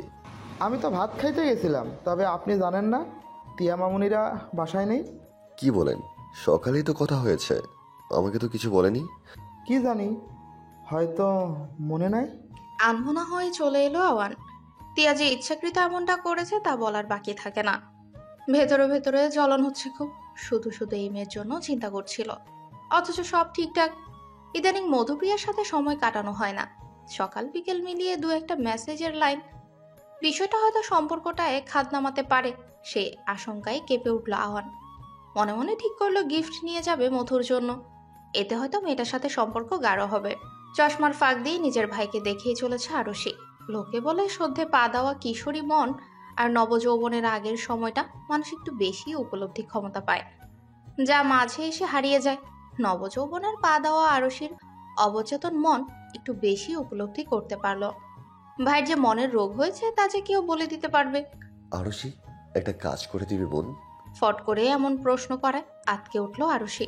বুকে থুতু দিয়ে কয়েকবার চাপড় দিল ভয় কাটার উদ্দেশ্যে। তারপর হাতের বইটা রেখে বলল, কি?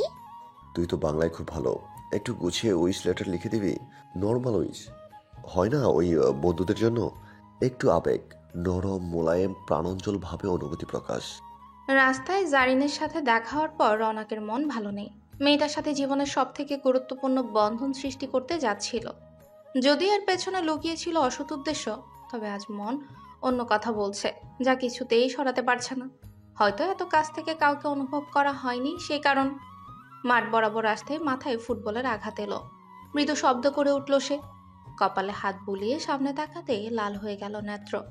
সর্বশক্তি দিয়ে বলের গায়ে আঘাত করে বলল, তুই আমার গায়ে বল লাগিয়েছিস? দেখ, রং প্রথম আমি ইচ্ছে করে লাগাইনি, দ্বিতীয়ত ভুল যেহেতু আমার হয়েছে সেহেতু আমি ক্ষমা চাইছি। ক্ষমাতেই সব মাফ? তো কি করার, এখন কি মারবি আমায়? মাথা গরম ছিল ওর, এখন নিজের রাগকে ধরে রাখতে পারছে না। তীব্র আক্রোশ নিয়ে দাঁত কিরমির করতে লাগলো। আশপাশে ছিল বাঁশের ফালি, সেগুলো বেশ আকর্ষণ করছে ওকে। কোনো কিছু বোঝার আগে একটা বাঁশ উঠিয়ে প্রজ্জ্বলের গায়ে আঘাত করলো। আচমকা আক্রমণের প্রতিরোধ করতে পারছে না প্রজ্জ্বল। লাগাতার মার খেয়ে মুখ থুবড়ে পড়ে রইল মাঠের পাশে। শপিং করেছে তিয়া, বন্ধুদের জন্য টাকা খরচ করতে ভালো লাগে তার। যদিও মিতব্যয় সে, তবুও বন্ধুদের ক্ষেত্রে সে অঘোষিত কার্পণ্যতাকে স্পর্শ করতে পারে না।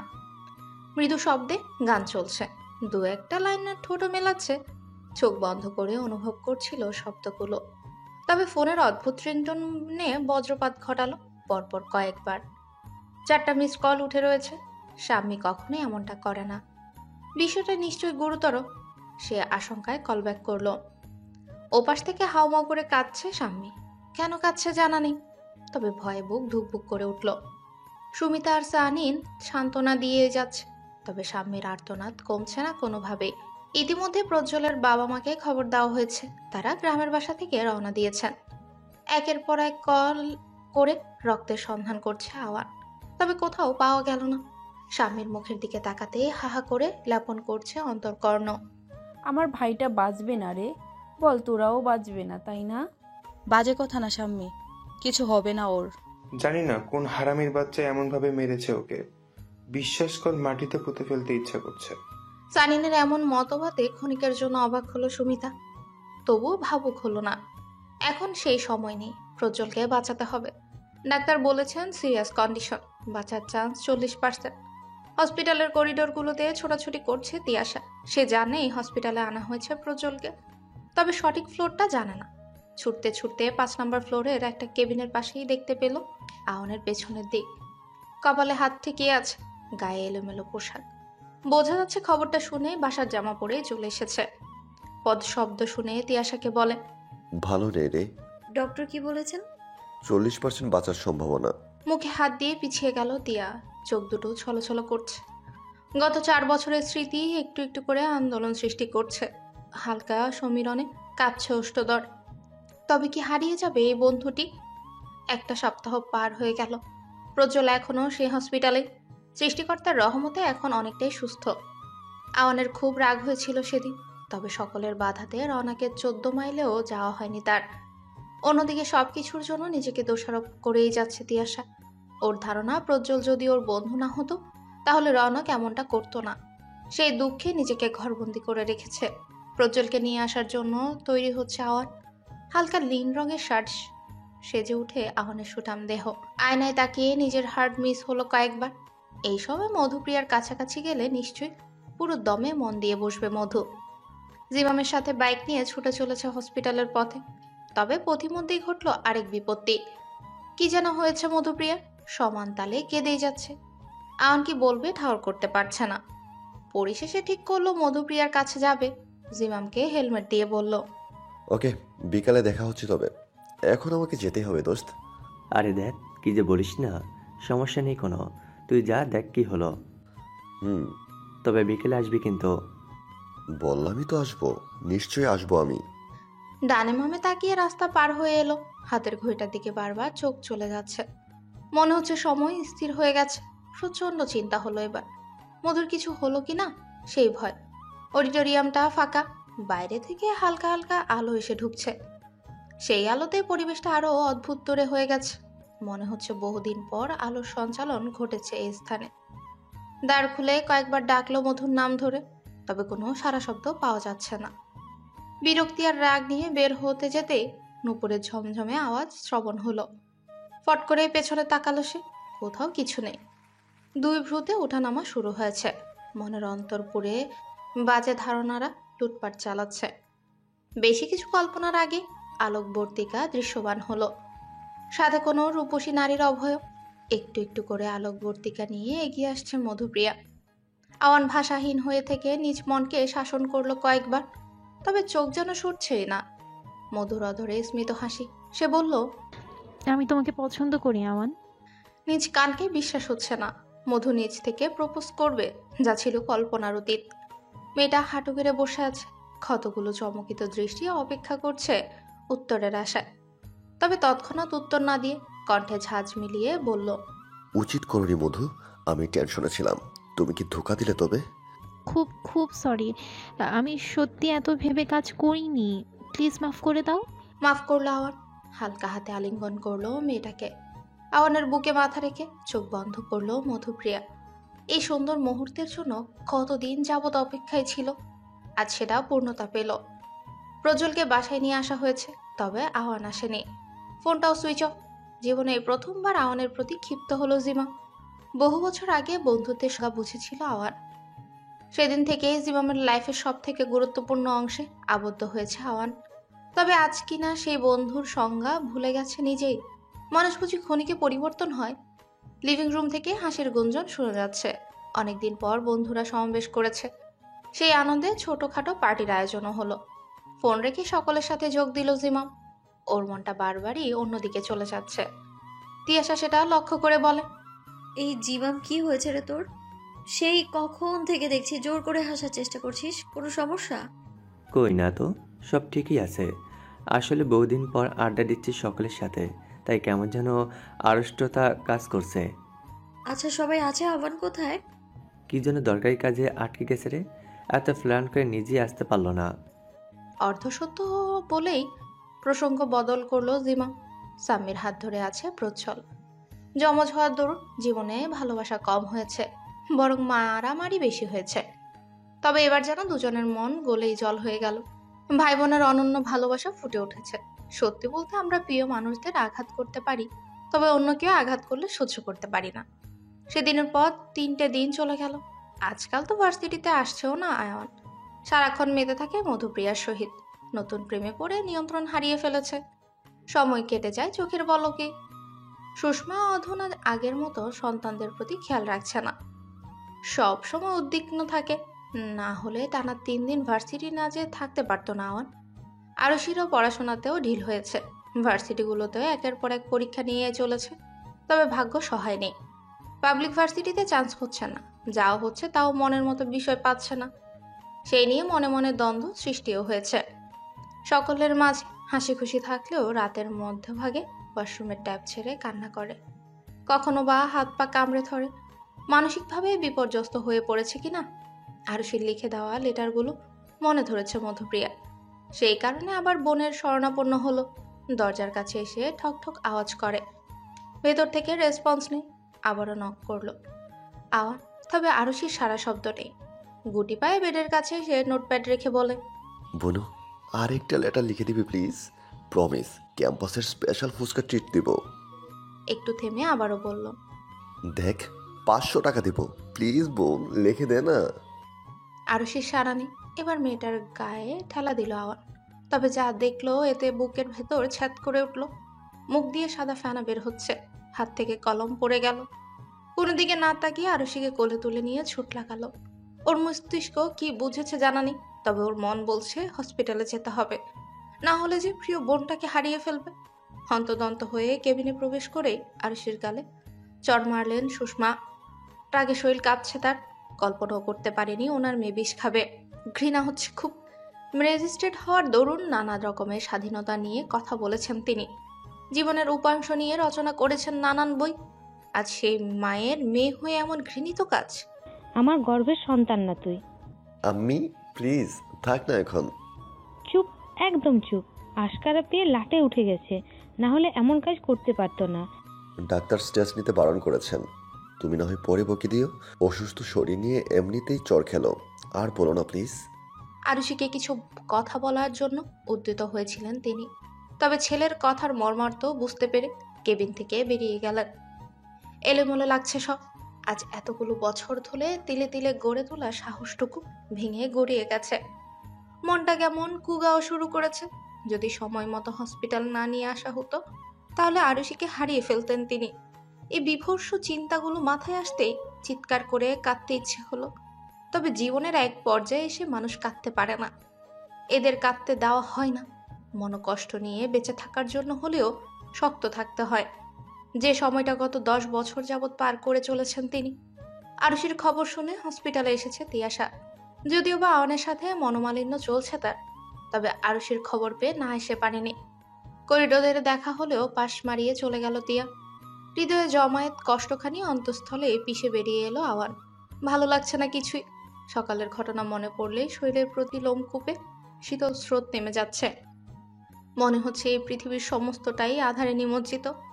নতজানু হয়ে আরো সে উত্তর দিল, আমি ডিপ্রেশনে চলে গেছিলাম আপু। বিগত দিনগুলো যে এত পড়াশোনা করে কোনো পাবলিক ভার্সিটিতে চান্স হলো না। চাও হয়েছিল, পছন্দ মতো বিষয় পাইনি আমি। এত টেনশন মিলিয়ে আমি আর পারছিলাম না, সেই কারণেই ঔষধ। ডুকরে কেঁদে উঠল আর খোলা চোলগুলো রাবার ব্যান্ড দিয়ে বেঁধে দিল তিয়া। আপাতত এই বিষয়ে আর ঘাটাবে না বলে স্থির করেছে। জীবনে মানুষ শুধু শুধু আত্মহরণের পথ বেছে নেয় না। এর পেছনে উপযুক্ত কারণ না থাকলেও কিছু কারণ অবশ্যই থাকে। ব্যাগ থেকে 1000 টাকার কতগুলো বান্ডিল বের করলেন সুষমা। ঘেমে নিয়ে একাকার হয়ে গেছেন তিনি। এসিটাও ঠিকঠাক কাজ করছে না, পুরনো হয়ে গেছে কিনা। টাকাগুলো খুব দ্রুততার সাথে গুনে নিয়ে বিভক্ত করলেন তিনি। এতগুলো টাকা দেখে থমকে গেল আওয়ান। কম করে হলেও 20 লাখ টাকা আছে এখানে। এতগুলো টাকা সুষমার কাছে এলো কি করে, সেই বিষয়ে চিন্তিত হতে দেখা গেল। ব্যাংক অ্যাকাউন্ট খালি পড়ে আছে নিঃসন্দেহে। এত টাকা সঞ্চয় করা সুষমার পক্ষে সম্ভব নয়। 10 বছর পূর্বে আদালত ছেড়েছেন তিনি। এখন প্রাইভেট অফিসে মোটা অঙ্কের বেতনে চাকরি করেন। ছেলে মেয়ে পড়াশোনাতে অবলীলাভাবে টাকা খরচ করেন তিনি। সমাজে চলার মতো সব রকমের ব্যবস্থাও করা আছে ওনার। মাস শেষে সঞ্চয় করা হয় না, এমনটাই জানতো আওয়ান। তবে এখন কি ওর ধারণার বদল ঘটবে? পাশে বসো আওয়ান। আমি এত টাকা? প্রশ্ন করবে না, বসতে বলছি বসো। টাকাগুলো এক সাইড করে তিনি বলেন, আরও সে নিজের ঘরে আছে। জি আমি। মূল কথায় আসা যাক। এখানে 23 লাখ টাকা আছে, আরও সেই 4 বছরের পড়াশোনার খরচ। এত টাকা? আমি সিদ্ধান্ত নিয়েছি প্রাইভেট ভার্সিটিতে অ্যাডমিশন করিয়ে দেব। পাবলিক ভার্সিটি যেহেতু হয়নি, তাই এত ভেবে কাজ নেই। কিন্তু আমি... কোনো কিন্তু নেই আওয়ান। তোমার বোনকে হারাতে চাই না আমি। তাছাড়া টাকা দিয়ে আমি পিছু হটতে চাই না। খোঁজ নিয়ে দেখো, তোমার বোনের ড্রিম ভার্সিটি এটা। সুষমা টাকা বুঝিয়ে দিয়ে চলে গেলেন। ভরসা করেন ছেলেকে, তবে নিজেকে ভরসা করেন না একটুও। হাতে টাকা থাকলেই খরচ করা হয়ে যাবে। দুটো হৃদয় যখন কাছাকাছি হয়, তখন একে অপরের প্রতি আকর্ষণ অনুভব করে, সারাক্ষণ কাছে পেতে চায়। আর যখন সেটা হয় না, তখনই হয় অভিমান। মধুপ্রিয়াকরণেও এখন চলছে সেটা, অভিমান। প্রত্যাশা অনুযায়ী পাচ্ছে না সে। সহসা নিজ থেকে ফোন করেও না আওয়ান। মনে হয় ভালোবাসা কমে গেছে। কল করে অভিযোগের খাত নামাতে শুরু করলো মধু। এপাশ থেকে তেমন কোনো শব্দ এলো না। এবার হুঙ্কার তুলে কেঁদে উঠল মেয়েটা। সান্ত্বনা দেওয়ার মতো অনুভূতিও নেই এখন, তবুও বলল, নিজেকে সামলাও মধু। সারাক্ষণ একে অপরের কাছাকাছি থাকবো না আমরা, এটাই তো স্বাভাবিক, তাই না? আমার যে ভালো লাগছে না আওয়ান। আমার কেমন ছন্ন ছাড়া অনুভব করি আমি। সব কিছুতে অনীহা। তোমাকে না দেখতে পেলেই বুকের ভেতর কষ্ট হয়। বিগত কিছুদিন ধরে আমি খুব চাপের মাঝে আছি মধু। কাল দেখা করব নিশ্চিত। সত্যি বলছো তো তুমি? হ্যাঁ রে বাবা, এখন আর কেঁদো না প্লিজ, না হলে আমার খুব খারাপ লাগবে। কান্না থামালো না মধুপ্রিয়া, বরং আবারও কান্না শুরু করলো। ফোনের স্ক্রিনে তাকিয়ে ঘন শ্বাস ফেললো আওয়ান। সত্যি বলতে এই মুহূর্তে প্রেমের বাণী শোনাতে ইচ্ছে করছে না তার। পারিবারিক ভেজালটা সবকিছুর ঊর্ধ্বে চলে এসেছে। তবে প্রেমিকার রাগ অভিমান ভাঙানো প্রেমিকের দায়িত্ব। সেই নিয়ম অনুসারে মধুপ্রিয়ার সাথে মধু আলাপ শুরু করলো। পূর্বের ন্যায় বন্ধু সুলভ হাসি থাকে না আওয়ানের ঠোঁটে। এখন শুধুই হতাশা ভরা কিছু অমায়িক চাহনি ফুটে ওঠে। প্রথমে নিজেকে সংযত রাখলেও এখন স্থির থাকতে পারছে না তিয়াশা। বারবার মন আকুপাকু করছে কথা বলার জন্য, হাজার হোক বন্ধু মানুষ। কিছু সময় হবে আওয়ান? চট করেই মেয়েটার মুখে ভয় তাকালো আওয়ান। তিয়াশার সাথে কথা হয় না 15 দিনেরও অধিক। মন যে কথা বলতে চায়নি এমন নয়, তবে ভেতর থেকে সচ্ছলতা পাচ্ছিল না। ক্যাম্পাস চত্বরে কফি শপ থেকে 2 কাপ কফি দিয়ে গেল ওদের। কিছুক্ষণ পূর্বে অর্ডার করেছিল তিয়াশা। দুজনের মাঝে কোনো কথা হলো না। বেশ কিছুটা সময় পাশাপাশি বসেই কাটিয়ে দিল। কফি শেষ করে প্রশ্ন করলো তিয়া, কোনো কিছু নিয়ে আপসেট তুই? তেমন কিছু না রে, আরশির বিষয় নিয়ে যা মন খারাপ। বাচ্চা আমি ভুল করে বসেছে। আসলে ডিপ্রেশন তো বলে কয়ে আসে না। আমার মনে হয় তুই নিজেও ডিপ্রেশনে চলে যাচ্ছিস। স্বাভাবিক হওয়ার চেষ্টা কর। আমি স্বাভাবিকই আছি। তোর কথাতেই প্রকাশ পাচ্ছে কতটা স্বাভাবিক তুই। দেখ আওয়ান, আমি বলবো না আমি নিজে খুব সাধু, তবে আমি এটা জানি মন খারাপ করে বসে থাকলে লাভ হয় না, সর্বশেষ খারাপই হয়। আমি ভেঙে গেছি দিয়া, আমার মস্তিষ্ক সচল নেই আগের মতো। চারপাশে এত এত ঝামেলা যে আমি নিতে পারছি না। মানুষ কি করে বাঁচে এত দুঃখ নিয়ে? এবার তিয়া নিশ্চুপ। খারাপই লাগছে তার। চোখের সামনে প্রিয় বন্ধুকে শেষ হতে দেখা কারোই কাম্য নয়। সমাধান না দিতে পারলেও সান্ত্বনা দিতে নেই। তাই তিয়া স্থির করলো আওয়ানকে খুশি রাখার চেষ্টা করবে। আগের মতো আবার আড্ডা দিবে সবাই। ক্লান্তিতে চোখ বুঝে আসছে তিয়ার। সারাদিন লাফালাফি করে এসেছে। তবে সুখ লাগছে এটা ভেবে যে আওয়ানের মনকে স্বস্তি দিতে পেরেছে। তামজিদের আসার খবর পেয়ে নিজের রুমে গেল না আর, সোজা বাবার রুমে এসে বসলো। গা থেকে বাহিরের পোশাক অবধি খুলে নিয়ে তামজিদ মাত্র কয়েক মিনিটের জন্য এসেছেন। কাজ শেষে চলে যাবে অফিসে। সেখান থেকে মিটিং শেষ করে রাতে বাসায় ফিরবে। বাবার ব্যস্ততা দেখে চলে যেতে চাচ্ছিল, তবে তামজিদও ডাক দিলেন। চুপটি করে বসে রইল তিয়া। কাজ করতে করতে তামজিদ বললেন, বিজনেস নিয়ে কি মতামত তোমার? তোমার কথা বুঝিনি আব্বু। দেখো মামুনি, আমার অবর্তমানে সব কিছুর একমাত্র মালিক তুমিই হবে। সব কিছু না বুঝে নিলে পরবর্তীতে তো সমস্যায় পড়তে হবে। আমি বিজনেসের প্রতি আকর্ষণ পাই না আব্বু, তাই প্লিজ আমায় এইসবে টেনো না। তিয়াশা, রাগ করছো কেন? তুমি কেন বুঝতে চাচ্ছ না যে সব কিছু সামাল দিতে পারে সেই জয়ী? চাকরির পাশাপাশিও বিজনেস করা যায়।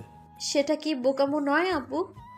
বোকামি কোনটা আমি জানি না, তবে জীবনে যদি সাধারণ হয়ে বাঁচতে চাও তাহলে চাকরি করো, আর যদি অসাধারণ হতে চাও তবে বিজনেস করো। এখন তুমি বলতে পারো এতে কি লাভ প্রকাশ পেল না? আমি বলবো না। জীবনে বড় হতে চাওয়ার ইচ্ছা কখনোই লোভ নয়, তবে বড় হওয়ার জন্য অসৎ উপায় অবলম্বন করাটা হলো লোভ, যা বোকামির পরিচয়। বাবার কথায় বিমুগ্ধ হলো তিয়া। ভেতরে ভেতরে প্রচন্ড শ্রদ্ধা পাচ্ছে তার। কখনো বাবার সাথে অধিক সময় কাটানো হয়নি, সবসময় কাজ নিয়ে ব্যস্ত তামজিদ। তবে এই ব্যস্ততার মাঝেও লুকিয়ে থাকা প্রজ্ঞা ব্যক্তিটির কথা কখনোই স্মরণে আসেনি। জীবনটা কখনো একপাক্ষিকভাবে চলে না, সবকিছুর অপোজিট সাইড রয়েছে, আর সেই সাইড ছাড়া সে অপূর্ণ। এই যে রওনাকের কাছে প্রতারিত হয়ে বেশ অনেকগুলো দিন ভার্সিটিতে যাওয়া হয়নি তিয়ার। সেই কারণে নোট নিয়ে কতই না জ্বালিয়েছে আওয়ানকে। জীবন আজ নতুন কিছুর সৃজন করলো। বিপরীতভাবেই তিয়াশার পানে ছুটে এসেছে আওয়ান। সামনেই টেস্ট এক্সাম, আর বিগত দিনের নোট নেই তার কাছে। নাস্তা নিয়ে গেলেন তাহমিদ। সকালে না খেয়ে চলে আসতেই খাবার দেখে লোভ সামলাতে পারল না, গপ গপ করে মুখে পড়তে লাগলো শুধু। ওয়াশরুম থেকে ফিরে এসে আওয়ানের খাওয়ারের গতি দেখে ভরকে গেল। নিজের প্লেট শেষ করে তিয়াশার প্লেটেও হাত বাড়িয়েছে। ওর হাত চেপে ধরলো তিয়া। রাগী দৃষ্টিতে অবলোকন করে বলে, আমার খাবারে হাত দিবি না। খিদে পেয়েছে খুব। উফ, ছাড় না। তাহলে আমি কি খাবো? উপবাস থাকবি আজ, এখন প্লেট ছাড়। ঝাটকা মেরে প্লেট নিয়ে গেল আওয়ান। স্যান্ডউইচে কামড় বসিয়ে বলে, দৃশ্যমান আলোর তরঙ্গ দৈর্ঘ্য কত বলতো? মনে নেই। এই তোর পড়াশোনা, দেখবি সে আমাকে খোঁচাতে হবে পরীক্ষার হলে। কেন, দেখাবি না নাকি? হ্যাঁ, আসছে উনি। এত কষ্ট করে আমি পড়বো আর ওনাকে দেখাবো। সরাসরি প্রত্যাখ্যান করে। আগুনের ফুলকির মতো তেতে উঠল তিয়া। আধ খাওয়া স্যান্ডউইচটা কেড়ে নিয়ে খেতে লাগলো, যার অর্থ তুই আমাকে এক্সাম হলে সাহায্য না করলে আমি আমার খাবারের ভাগ তোকে দিব কেন? প্রথম এক সপ্তাহ প্রচন্ড বিরক্ত করলেও এখন আর বিরক্ত করে না উমর। অধুনা ভার্সিটিতে আসেও না। হঠাৎ এমন হতে সানিনের মন বেশ খারাপ হয়, অথচ তার খুশি হওয়া প্রয়োজন ছিল। পরীক্ষা বিদায় খোঁজও নিতে পারছে না। হঠাৎ করে কেন উধাও হয়ে গেল ছেলেটা? মন খারাপের বিশেষ কারণ নেই, তবে নিজ মনকে বোঝাতে অক্ষম। বারবার পেছনের দিকে তাকিয়ে দেখছে আসছে কিনা উমর, কিন্তু জুনিয়র ছেলেটার দেখা নেই। এক্সাম পেপার দিয়ে দিয়েছে, মোটামুটি কমন এসেছে প্রশ্ন। একটা ভালো দিক রয়েছে ওর, পরীক্ষার হলে চারপাশে টর্নেডো হয়ে যাক তবুও তাকাবে না কোথাও, যা পারে সেটাই লিখবে। প্রশ্ন দেখে মাথা ঘুরে যাচ্ছে তিয়ার। এই প্রশ্নের বিন্দু মাত্র কমন পড়েনি তার। কাল সারা রাত নোট বই পড়েছে, অথচ সেখান থেকে কিছুই আসেনি। রাগে জল শক্ত হয়ে গেল। এই প্রশ্ন যিনি করেছেন নিশ্চয়ই তার বইয়ের সাথে ঝগড়া লেগে থাকে সার্বক্ষণিক, তা নাহলে এহেন হাউফাউ প্রশ্ন করার প্রশ্নই আসে না। বরাবরই ওর সামনে সিটে পড়ে আয়ানের, আজও তাই। কলমের ক্যাপ থুতনিতে ঠেকিয়ে চোখ ঘুরিয়ে দেখল তিয়া। গোগ্রাসে হাত চালাচ্ছে আওয়ান। মনে হয় সব প্রশ্ন তারই কমন এসেছে।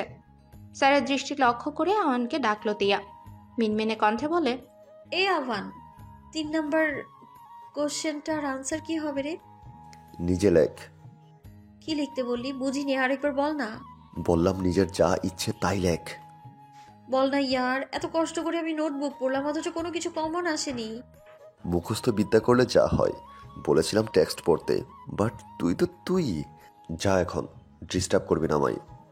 মুখটা শুকনো হয়ে গেল দিয়ে। ভেতরে পাতার মর্মর শব্দের ন্যায় আন্দোলনের সৃজন হয়েছে। নির্ঘাত এবার পরীক্ষায় ফেল আসবে, সেসব চিন্তাতে আসতেই চোখ ঝাপসা হয়ে আসলো। হোয়াট হ্যাপেন তিয়াশা, লিখছো না কেন তুমি? জি স্যার, এখনই শুরু করব। এটা তো ভালো কথা নয়, অলরেডি 10 মিনিট ওভার, অথচ তুমি একটা শব্দও লিখোনি। প্রশ্নগুলো পড়ছিলাম স্যার, এখনই লিখবো। গার্ড টিচারকে দেখিয়ে লেখার অভিনয় শুরু করলো তিয়াশা। গার্ড চলে যেতেই আওয়ানের পিঠে কলম দিয়ে খোঁচা দিল। পেছন ঘুরে আওয়ান বলল, কি হয়েছে কি, এমন করছিস কেন? আরে ভাই লিখ না। দেখা। কি দেখাবো? প্রশ্ন, প্লিজ প্লিজ দেখা না দোস্ত। পড়াশোনা করবে না আর এক্সাম হলে আমার গলায় লটকে পড়বে। ওইটা হবে না বাবু সোনা। তিয়াশা বসে রইল। এত সহজে ছাড়ার পাত্রী নয় সে। যদি আওয়ান প্রশ্ন না দেখায় তোর কলহ রটিয়ে দিবে, সেই প্রত্যয় নিয়ে বসে রইল মেয়েটা। দুষ্টমি বুদ্ধির আনাগোনা চলছে অস্তিম মজ্জা জুড়ে। জুতো খুলে ডান পাটা উঁচু করে আওয়ানের পিঠে ঠেকিয়ে দিল। চোখ বড় বড় করে তাকালো আওয়ান। অবশ্য তিয়ার কোনো হেলদোল নেই, সে অন্যদিক ফিরে গুনগুন করছে। আওয়ান লেখায় ব্যস্ত হলো। এবার দুপা উঠি আওয়ানের বেঞ্চে রাখলো তিয়া। তিয়া, হচ্ছেটা কি? কই কি হচ্ছে, লেখ তুই। আরে লেখোস না কেন? ফুস করে দম ফেললো আওয়ান। লেখা শুরু করলো সে। তিয়াশার মুখটা মেঘের আড়ালে চলে গেছে। আর চোখে সেসব দেখলো আওয়ান। তিয়ার পা বারবার ওর গায়ে স্পর্শ করে যাচ্ছে। যদিও তেমন বিরক্ত আসছে না, তবে স্যার দেখলে এমের পরীক্ষা বাতিল করে দিবে। হঠাৎ করেই দাঁড়িয়ে গেল আওয়ান। এমন করাতে ভয় পেয়ে যায় তিয়াশা। অনুনয়ের সুরে বল, দোস্ত প্লিজ বিচার দিস না। স্যার কাইন্ডলি এখানে আসবেন। গার্ড টিচার আসলেই পেপার লুজটা চাইলো আওয়ান।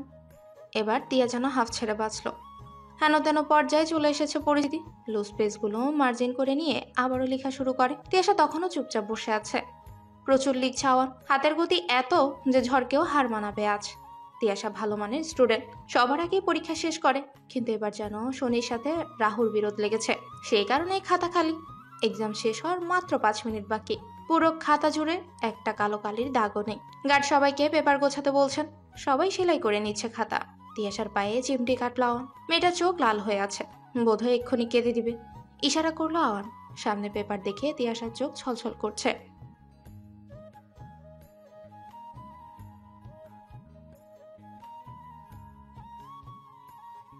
খাতা একটা, নেক্সট কিন্তু আর লিখে দিব না। বিস্ময়ে কথা বলতে পারছে না তিয়াশা। খাতা সেলাই করা হলো, সব চেক করে সাবমিট করা হলো পেপার। হল থেকে বেরিয়ে চারপাশে আহনকে খুঁজছে তিয়াশা। কোথাও নেই অনাকাঙ্ক্ষিত প্রিয় সেই বন্ধুটি। ক্যাম্পাস থেকে গেটের কাছে এসে আয়নকে পরিলক্ষিত হলো তিয়াশার। কোনো কিছু না ভেবেই ছুটে গেল মেয়েটে। চোখ দিয়ে ইশারা করলো আওয়ান। অর্থাৎ কি হয়েছে?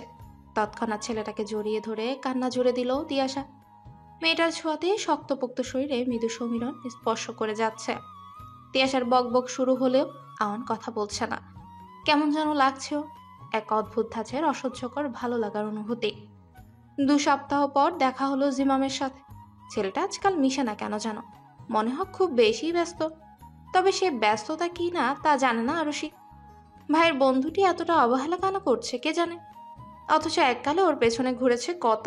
সেসব চিন্তা করতেই হতাশা এসে স্পর্শ করে ওর গায়ের প্রতিটি লোমকূপে। ভার্সিটিতে অ্যাডমিশন নিয়ে সবার আগে জিমামকেই কল করেছিল, তবে ফোনটা সুইচ অফ বলেছিল সেদিন। রাতে যখন কথা হলো তখন জিমাম বলল দেখা করতে চায়, তবে এখন লাপাতা বলা চলে। ফোন করলো আরুষি। জিমাম জানালো কাছাকাছি আছে। ফোনটা ব্যাগে পড়ে বেঞ্চে পা উঠিয়ে বসে সে। কয়েকটা বাচ্চা খেলা করছে, এদের মাঝে কেমন মিহি কবর্ষ নিরুপদ্রব ছড়িয়ে আছে। এসব দেখলে হিংসা হয় ওর, খুব বেশি অশান্ত হয় মন। জিমাম এলো ঠিক কাটায় 20 মিনিট পর। অভিযোগ করতে মন চাচ্ছে না, তবে স্পষ্ট ভাষাতেই শুধালো, একটু বেশি লেট করে ফেললাম জিমাম? জ্যামসিরা কব? বসে বসে, আমি কিছু বলতে চাই তোমায়। আমি জানি কি বলতে চাও তুমি। এটাই বলবে যে তুমি ভার্সিটিতে অ্যাডমিশন নিয়ে নিয়েছো আর খুব তাড়াতাড়ি বিয়ে করব আমরা, রাইট? আমার মনে হয় সম্পর্কটা লুকিয়ে রাখা ঠিক হবে না। কিন্তু আমি যে ভাঙতে চাই এই সম্পর্ক, একদম ভেঙে দিতে চাই। ঈশ্বর, চমকে উঠলো আরুষি। জিমাম নিশ্চিত রসিকতা করছে তার সহিত, তবে এটা যদি রসিকতাও হয় তবুও ভালো লাগছে না ওর। তাই প্রসঙ্গ পাল্টাতে চাইল। তবে জিমাম যেন মন স্থির করে এসেছে, নয় স্পার নয় ওস্পার। তুমি ঠিক আছো জিমাম? নিশ্চয়ই মদ গেলেছো। দেখো এসব ফাইলামে পছন্দ হয় না, বিন্দু পরিমাণ। আমি যাচ্ছি এখন, পরে কথা হবে। আমি সিরিয়াস আরুষি। থমকে গেল আরুষি। জিমামের কথাগুলো ভাবাচ্ছে ওকে। অতি সহজেই ছেলেটা সম্পর্ক চুকিয়ে দিল। 2 বছরে যত উপহার দিয়েছিল সব টুকে দিল সাদা কাগজে। মিলিয়ে নিতে বলল সব। আরুষি হতবাক হয়ে রইল নিজের ভালোবাসার পাই হিসেব দেখে। এই উপহারগুলো কেনার জন্য কতটা স্যাক্রিফাইস করতে হয়েছে তা শুধু আরুষিই জানে। সেসব আজ তুচ্ছ। গুরুম গুরুম করছে মেঘ, আবার এসেছে ধরে। মেঘের ডাকে সাড়া দিতে প্রস্তুত প্রিয় বন্ধু বৃষ্টি। সেদিকে চোখ রেখে দাঁড়িয়ে আছে আওয়ান। গত কয়েক ঘন্টা আগের দৃশ্যগুলো চোখে ভাসে শুধু। চোখ দুটো ঝাপসা বর্ণ হতে চায়, তবে এমন পরিস্থিতিতে শক্ত থাকা বুদ্ধিমানের কাজ। ঘরে এসে নিজের মাকে দেখে হতভম্ব হলো আওয়ান। ভদ্রমহিলার চোখে মুখে আতঙ্ক ছড়িয়ে আছে, যেন কিছুই বলতে চাইছে, তবে বিশেষ কিছু বললেন না তিনি। কেবলমাত্র বললেন রাতে খাবেন না আজ, তাই যেন ডাক না দেওয়া হয়। কথায় বোঝা যায় একা থাকতে চান না সে। সুষমা চলে যেতেই আবারও জানলার কাছে এলো আওয়ান। কিছু সময় দাঁড়ানোর পর অনুভব হলো বৃষ্টির শীতল ফোঁটা তুমুল গতিতে স্পর্শ করে যাচ্ছে চোখ, মুখ, কান, নাক সব। টুম করে এই শব্দ হলো ফোন। নিশ্চয়ই মেসেজ দিয়েছে মধুপ্রিয়া। মেয়েটার সাথে সারাক্ষণ কথা না বললে অশান্ত হয়ে পড়ে। জ্বালাতনে পড়লো আওয়ান, এখন আবার কল করেছে। হে বেবি, তুমি তো আমাকে ভুলেই গেছো, এটা কি ঠিক? সরি মধু, আমি আসলে ক্লান্ত ছিলাম। ও, আজকাল আমি কল করলে তুমি ক্লান্ত থাকো, ভালো লাগে না আর, তাই না? এমনটা নয় মধু। তুমি আমাকে আগের মতো ভালোবাসো না আওয়ান। আমি তোমার কাছে পুরনো হয়ে গেছি। মাসখানেক হলো আমাদের রিলেশন মধু, তুমি পুরনো হও কি করে? একটু কমন সেন্স দিয়ে কথা বলো। এখন বুঝতে পারছি আমি। যাও, কথা বলার দরকার নেই। মধু লিসেন টু মি। টুট টুট শব্দ করে কল কেটে গেল। কয়েকবার ফোন করলো আওয়ান, তবে প্রথম দিকে রিং হলেও এখন সুইচ অফ। বেডের উপর ফোনটা ছুঁড়ে ফেলে হাঁটু কেড়ে বসলো মেঝেতে। ভালো লাগছে না কিছু, সবকিছুকেই অসহ্য লাগছে। ব্যাংক থেকে এত টাকা লোন নিয়েছে সুষমা, সেজন্য বাধা রেখেছেন এই বাড়িটা। লোন দিতে না পারলে বাড়িটা চলে যাবে ব্যাংকের কাছে। সে চিন্তাতেই পাগল প্রায় অবস্থা। সাথে সুষমার অসুস্থতার খবর আজ একদম শেষ করে দিল ওকে। কি করে বেঁচে আছে জানা নেই। মাকে হারিয়ে ফেলার চিনচিন ব্যথা চোখ দিয়ে ঝরতে লাগলো। তবে বৃষ্টির ফোঁটাগুলো ধুয়ে মুছে দিল সবটা, যেন বন্ধুর মতোই সঙ্গ দিচ্ছে। হাউমাউ করে গলা ফাটিয়ে কাঁদছে উমর। আজ বহুদিন পর সানিনের কাছাকাছি হয়েছে। এতদিন নিজেকে সংযত রাখার চেষ্টা চালালেও আজ পারছে না বিন্দুমাত্র। এই শেষ দিনের দেখাটা এতটা আবেগপ্রবণ হবে তা ভাবেনি কখনোই। সানিন বিরক্ত হচ্ছে এবার। চোখের সামনে দামড়া এক ছেলে কেঁদে নদী বানিয়ে দিচ্ছে। এটা কি মানা যায়? আর একবার কাঁদলে মার খাবা। তুমি ছোট আমার। দেখো উমর, আমি যতদূর জানি তোমার বাবা একজন প্রাইমারি স্কুলের শিক্ষক। জীবনে বহু কষ্ট করেছেন তোমাকে মানুষ করতে, তাই আর কষ্ট বাড়িও না। কোনো কিন্তু নয়, পড়াশোনা করে বড় হও। যখন ও যদি মনে হয় আমি তোমার অন্তরকে জ্বালাতন করি, তখন ভাববো। এতদিন থেকেছো তো। উমর, এমনটা করো না প্লিজ, বোঝার চেষ্টা করো। মহা ভেজালে পড়া গেল তো। এমন অনাকাঙ্ক্ষিত প্রেম যদি কাউকে এলোমেলো করে দেয়, তখন কি বা করার থাকে? শেষে কি এই ছেলেকেই বিয়ে করতে হবে? এসব চিন্তা চেতনা বিচরণ করছে ওর মন প্রাণ জুড়ে। তখনই পায়ের কাছে লুটিয়ে পড়লো উমর। ওর কাণ্ডে না হেসে পারল না সানিন। ছেলেটার চুল ধরে বলল, তোকে শাসন করার জন্য পাশে থাকা দরকার। বাজে ছেলে, বন্ধু হয়ে থাকতে পারবি শেষ অব্দি। বিগলিত হাসলো সানিন। উমরের চোখে মুখে লেপ্টে আছে প্রবল ভালোবাসা। এই ছেলেটাকে শাসন করার জন্য হলেও সেই দিন অবধি পাশে থাকতে চায় সে। তবে এই সমাজের কথা ভাবলেই কেমন মন খারাপ হয়। তাতে কি কত মানুষই তো এই সমাজের বিরোধিতা করে। ভালো থেকেছে আর ভালো আছে। সানিনও না হয় রিস্ক নিয়ে চেষ্টা করবে ভালো থাকার। উমরের ভালোবাসা যদি শেষ দিন অবধি থাকে, তো সানিন চোখ বুঝে পার করে দিবে 100 বছর। পরীক্ষার আগের দিন জব খুঁজতে বের হয়েছে আওয়ান। বিষয়টা চোখে পড়তে গাড়ি থেকে নেমে গেল তিয়াশা। এক্সামের কিছু জিনিস কিনতে বের হয়েছিল। অন্য মানুষ আওয়ানের কানে তিয়ানের ডাক পৌঁছালো না। কেবল হেঁটে যাচ্ছে মাথা নিচু করে। ছেলেটার বাহুতে টান দিল তিয়া। সামান্য চেঁচিয়ে বলে, কিরে, এতবার ডাকার পরেও শুনছিস না কেন? ডাকছিলি আমায়? থাকিস কোথায় তুই? আর এগুলো কিসের ডকুমেন্ট? ফাইল চেক করতে লাগলো তিয়াশা। চোখ মুখ ঈষৎ লাল হয়ে উঠেছে। জবের কাগজটা ছিঁড়ে ফেলে পরপর বলে, আর ইউ সিলি? এই সামান্য বেতনে 8 ঘন্টা ডিউটির জব করবি তুই? কাল থেকে তো ফাইনাল এক্সাম। তুই কি পাগল হয়ে গেলি? আমি সত্যিই পাগল হয়ে গেছি তিয়া। আসলেই পাগল হয়ে গেছিস তুই। ভার্সিটির লাস্ট ডেতেও দেখলাম মন মরা। বল না, কি হয়েছে তোর? কিছু না রে। আমাকে এড়িয়ে চলার চেষ্টা চালাচ্ছিস ভালো, তবে আমি কিন্তু খবর নিয়েই ছাড়বো। কফি খাবি তিয়া? না না, কফি না, চা খাবি? ওই যে দেখ, ওই মামার হাতে চা খুব ভালো। ফুটপাতের একটা দোকানে দেখাচ্ছে আওয়ান। অবাক চোখে তাকিয়ে রইল তিয়া। এতটা উদ্ভট চিন্তা ভাবনা কখনো আসেনি। ছেলেটা বোধহয় চাপা কষ্টে আছে। সঙ্গ দেওয়ার জন্য হলেও চায়ের দোকানে গেল তিয়া। 2 কাপ চা নিয়ে হাঁটতে লাগলো পাশাপাশি। নীরবতায় থমকে গেছে ও। মেঘ বৃষ্টিকে ডাকার কথাই ভুলে গেছে। শুধুমাত্র আকাশকে কালো এক আস্তরণে আবদ্ধ করে দিয়ে গুমুট করে রেখেছে। মুখ খুলল তিয়া। কি হয়েছে তোর? পড়াশোনা নিয়ে এত সিরিয়াস একজন আজ এমন ছন্নছাড়া কেন? কুল কিনারা নেই যেন। আমি এমনটা কেন হলাম রে তিয়া? কেমন? দায়িত্ব জ্ঞানহীন। হঠাৎ এসব কি বলছিস তুই? দেখ, আমি জানি না কেন বলছিস এগুলো, তবে এর পেছনের কারণটা নিশ্চয়ই তোকে অগোছালো করে দিয়েছে। আওয়ানের কাঁধে হাত রাখলো তিয়া। চোখে মুখে লেপ্টে আছে অস্বস্তি। তাই যেন ভরসা পেল। আওয়ান বলা শুরু করলো অতীতের এক কাহিনী। 10 বছর আগের ঘটনা।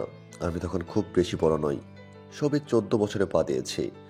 আমার বাবার সাথে মায়ের বিচ্ছেদ হয়। কাগজে কলমে নয়, মনের ভেতরের বিচ্ছেদটা হয়। তার আগের ঘটনাগুলো খুব খারাপ। জানিস, আমি হয়তো এখনো আমার বাবাকে প্রচণ্ডভাবে ভালোবাসি, তবে আমি অস্বীকার করতে পারি না সেই নিকৃষ্ট অপরাধ। প্রায় 5 কোটি টাকা লুটপাট করেছিলেন আমার বাবা। বিষয়টা আম্মি যখন জানতে পারেন তখন খুব রেগে যান। ভাগ্যক্রমে সেই কেসটা পড়ে আম্মির কাছে, তবে আম্মি পারলেন না শাস্তির রায় দিতে। অতঃপর বাবা মুক্তি পেলেন, তবুও থেমে থাকেননি তিনি। টাকার নেশায় উন্মাদ হয়ে যান। সর্বশেষ গরিবের জন্য আসা টাকা লুটপাট করেন। আম্মি তখনও পারলেন না বাবাকে শাস্তি দিতে। একসময় বাবা আরও অপরাধের দিকে ধাবিত হলেন। 1000 বার বারণ করার পরও সেদিন শুনেননি বাবা। অতঃপর আম্মি আমাদের নিয়ে বেরিয়ে আসেন আর ছেড়ে দেন বিচারকের দায়িত্ব। ওনার কথা হলো, যেখানে তিনি নিজে অন্যায়কে প্রশ্রয় দিয়ে যাচ্ছেন, সেখানে কি করে পারবেন অন্যের জন্য ন্যায় বিচার করতে? খুব দ্রুত আওয়ানের জীবনে ঝড় আসতে চলেছে, এই আভাস ইতিমধ্যে পেয়েছে তিয়াশা। এই দীঘল রজনী জুড়ে আওয়ানের কথাই ভেবে চলেছে বিচলিত অন্তর। অশান্ত হয়ে উঠেছে মন প্রাণ সব। সুষমা শারীরিকভাবে অসুস্থ, তবে সেটা কাউকে জানাতে দেননি এতদিন। এদিকে ব্যাংকেও লোন করেছেন, সেই চিন্তাতে আরো বেশি অসুস্থ হয়ে যাচ্ছেন। এসব জানার পর আওয়ানের অনুভূতি যে কেমন তা শুধুমাত্র সেই জানে। প্রিয় মানুষ আর কোটি টাকার সম্পদ ফেলে সাধারণ জীবনযাপন করছেন সুষমা। শুধুমাত্র ন্যায়কে অন্তরে পুষেই বেঁচে আছেন সাধারণ একজন মা হিসেবে। তিয়াশার কান্না পাচ্ছে এবার। খুব খারাপ লাগছে ওর। এই নির্মম ঘটনাগুলো জানা ছিল না এর আগে, তবে এখন যখন জানলো তখন কিছু করার নেই। পরীক্ষার হলের সামনে তুমুল ভিড় জমায়েত হয়েছে। ভিড়ের মাঝে তিয়াশকে খুঁজছে সবাই। মেয়েটা এত লেট করে আসছে কেন কে জানে। হলে প্রবেশের 5 মিনিট আগে ছুটে এলো তিয়াশা, হাঁপিয়ে গেছে একদম। সরি গাইস, কাল খুব রাত করে ঘুমিয়েছিলাম, সেই কারণেই সকালে উঠতে পারিনি। আচ্ছা চলো তো এখন। ওয়েট, আগে বিরিয়ানিটা টেস্ট কর। বক্স থেকে বিরিয়ানি বের করলো তিয়া। সকলে হুমড়ি খেয়ে পড়লো বক্সে। শেষমেশ দেখা গেল 1 চামচ ছিল ওর জন্য। ফিচেল হাসিতে মত্ত হয়ে চলে গেল সুমিতা। একটা কথা বলে সাম্মি আর প্রজ্জ্বলও চলে গেল নিজের হলের দিকে। জিমাম, আওয়ান আর তিয়াশা যাচ্ছিল, তখনই পেছন থেকে মধুপ্রিয়ার ডাক। মেয়েটা অদ্ভুত ফ্যাশনের ড্রেস পরে। তিয়া সামান্য হাসার চেষ্টা করে বলল, তোমরা কথা বলো, আমরা যাই। আওয়ানের চোখ ছিল সামনের দিকে। মধুপ্রিয়ার সাথে মনের দ্বন্দ্ব চলছে তার। ফোন পিক করনি কেন? তুমিও তো করনি। ও, সেই কারণেই এমন করবে? বাহ, প্রতিশোধ নিচ্ছ? মধু, আজকাল তোমার ভাষাতে এমন তিক্ততা কেন? এখন তো তেতো লাগবেই, মজা নেওয়া শেষ না। তোমার কথা কিন্তু অন্যদিকে তাক করছে।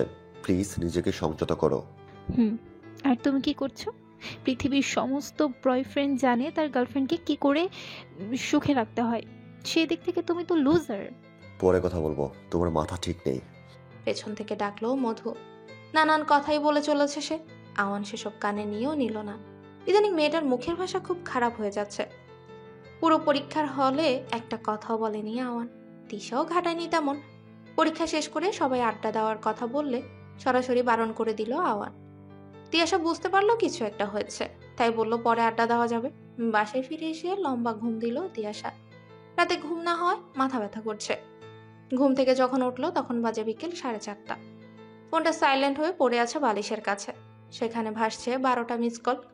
আওয়ানের নাম্বার থেকে কয়েক সেকেন্ড চুপ করে রইল। ভাবনার মাঝে তাহমিদা এলেন, মুখটা গম্ভীর ছায়ায় মাখা। সুমিতা কল করেছিল, আওয়ানের মায়ের অবস্থা নাকি ভালো না। অসুস্থ মায়ের হাত জড়িয়ে বসে আছে আওয়ান। চোখ দুটো অসম্ভব লাল, যেন এক্ষুনি গড়িয়ে যাবে কয়েক ফোঁটা জল। তবে কোনো বিশেষ মাধ্যমে আটকে আছে সেই বিন্দু ফোঁটা। সুষমা মাথার উপরে থাকা সিলিং এর দিকে তাকিয়ে শ্বাস গুনছেন। তিনি খুব করে অনুভব করছেন এই পৃথিবীতে ওনার সময় ফুরিয়ে এসেছে। সত্যি বলতে কেউ মরতে চায় না, সুষমাও চায় না মরতে। এর পেছনে বিশেষ কারণ রয়েছে। শান্তির জন্য মানুষ মরণ চায়, তবে ওনার তো মরে গিয়েও শান্তি নেই। এই ছেলে মেয়ে দুটোর কেউ নেই যে। বাবা থাকতেও আজ বহু দূরে। এতদিনে হয়তো অন্য কোথাও সংসারও পেতে নিয়েছে, আবার নাও হতে পারে। সুষমা চলে আসার পরপরই নাকি দেশ ছেড়েছে, এমনটাই খবর পেয়েছিলেন তিনি। বলা বাহুল্য, ভদ্রলোক ছেলে মেয়েদের প্রচুর ভালোবাসেন, সে বিষয়ে কোনো সন্দেহ নেই। তবে টাকার প্রতি লোভ সেই ভালোবাসাতেও খাদ নামিয়েছিল। এসব স্মৃতিতেই কেমন ভারী হয়ে আসে বুক। মেয়েটা নিতান্তই ছোট মানুষ, তবে ছেলেটা বুঝতার, একমাত্র ভরসা ওনার। অনেক সময় গেলেও এখন কথা বলছে না, নিঃশব্দে বুকে জড়িয়ে আছে মায়ের হাত। মমতাময়ী মায়ের জন্য অন্তরটা ছিঁড়ে যাচ্ছে, বেদনাগুলো পাল্লা ভারী করে চলেছে। এর শেষ কবে, কোথায় আর কিভাবে? আমি চলে গেলে কষ্ট পাবি বাবা? এমন কথা বলিও না আম্মি, আমার খুব কষ্ট হয়। একটা সময় তো যেতেই হবে, তাই না? আওয়ান নিরুত্তর। এই চিরন্তন সত্যকে মানতে পারছে না কিছুতেই। দাঁতে দাঁত চেপে বসে রইল। সুষমার কথা আগানে ছেলেটার ভাঙা মনকে আর ভেঙে দিতে চাননি তিনি। কিছু মুহূর্ত পর খাবারের প্যাকেট নিয়ে কেবিনে এলো তিয়া। কাল রাত থেকে এখানেই পড়ে আছে মেয়েটা। ভাগ্যিস পরীক্ষার মাঝে 4 দিনের বিশাল গ্যাপটা পড়েছে। বাটিতে স্যুপ ঢেলে নিতে নিতে আওয়ানকে বলল তিয়াশা, কাল থেকে না খেয়ে আছিস, যা খেয়ে নে, আমি আন্টিকে খাইয়ে দিচ্ছি। তুই খাবি না? একটু পর আন্টিকে খাইয়ে তারপর। সুষমার কাছে এগোলো তিয়া, মৃদু হেসে অতি যত্নে স্যুপটা বাড়িয়ে দিল। নিজের জীবন থেকে একটা কথা বুঝেছেন সুষমা, আর সেটা হলো রক্তের থেকে মনের সম্পর্ক বেশি গুরুত্বপূর্ণ। যে সম্পর্কে বন্ধুত্ব নেই সেটা সম্পর্ক নয়, সেটা প্রয়োজন মাত্র। টুল নিয়ে ঠায় বসে আছে আওয়ান, চোখগুলো জানলা পেরিয়ে অধুরে সারি সারি পাইন গাছের দিকে। গাছগুলো কেমন সজীবতায় ভরপুর। তিয়া বলল, খাবারটা খেয়ে রেস্ট নে একটু। তুই এলে একসাথে খাবো। তিয়াশা আর কোনো মতামত দেয়নি। সুষমাকে খাইয়ে দিয়ে অন্য প্যাকেটের খাবার সাজাতে লাগলো। কাল রাতে সাম্মি, সানিন, সুমিতা, প্রজ্জ্বল আর জিমাম সকলেই ছিল এখানে। ভোরের দিকে ওদেরকে সবাইকে পাঠিয়ে দিয়েছে তিয়া। অন্যদিকে কেঁদে যা অবস্থা করেছে আরুষি, সুমিতা ওর সাথে করে বাড়িতে নিয়ে গেছে রেস্ট করানোর জন্য। মেডিসিন বক্স নিয়ে কেবিনে নার্স এলো।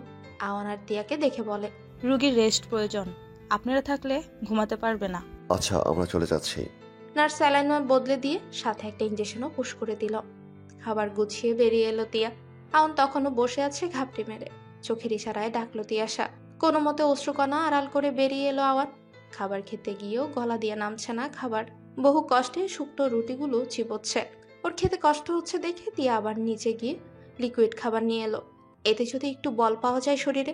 দেখতে দেখতে কেটে গেল অনেকগুলো দিন। শেষ এক্সাম চলছে আজ। তিয়ার মন আকাশে বাতাসে ভেসে বেড়ায়, সে কারণে কমন পড়েনি আজ।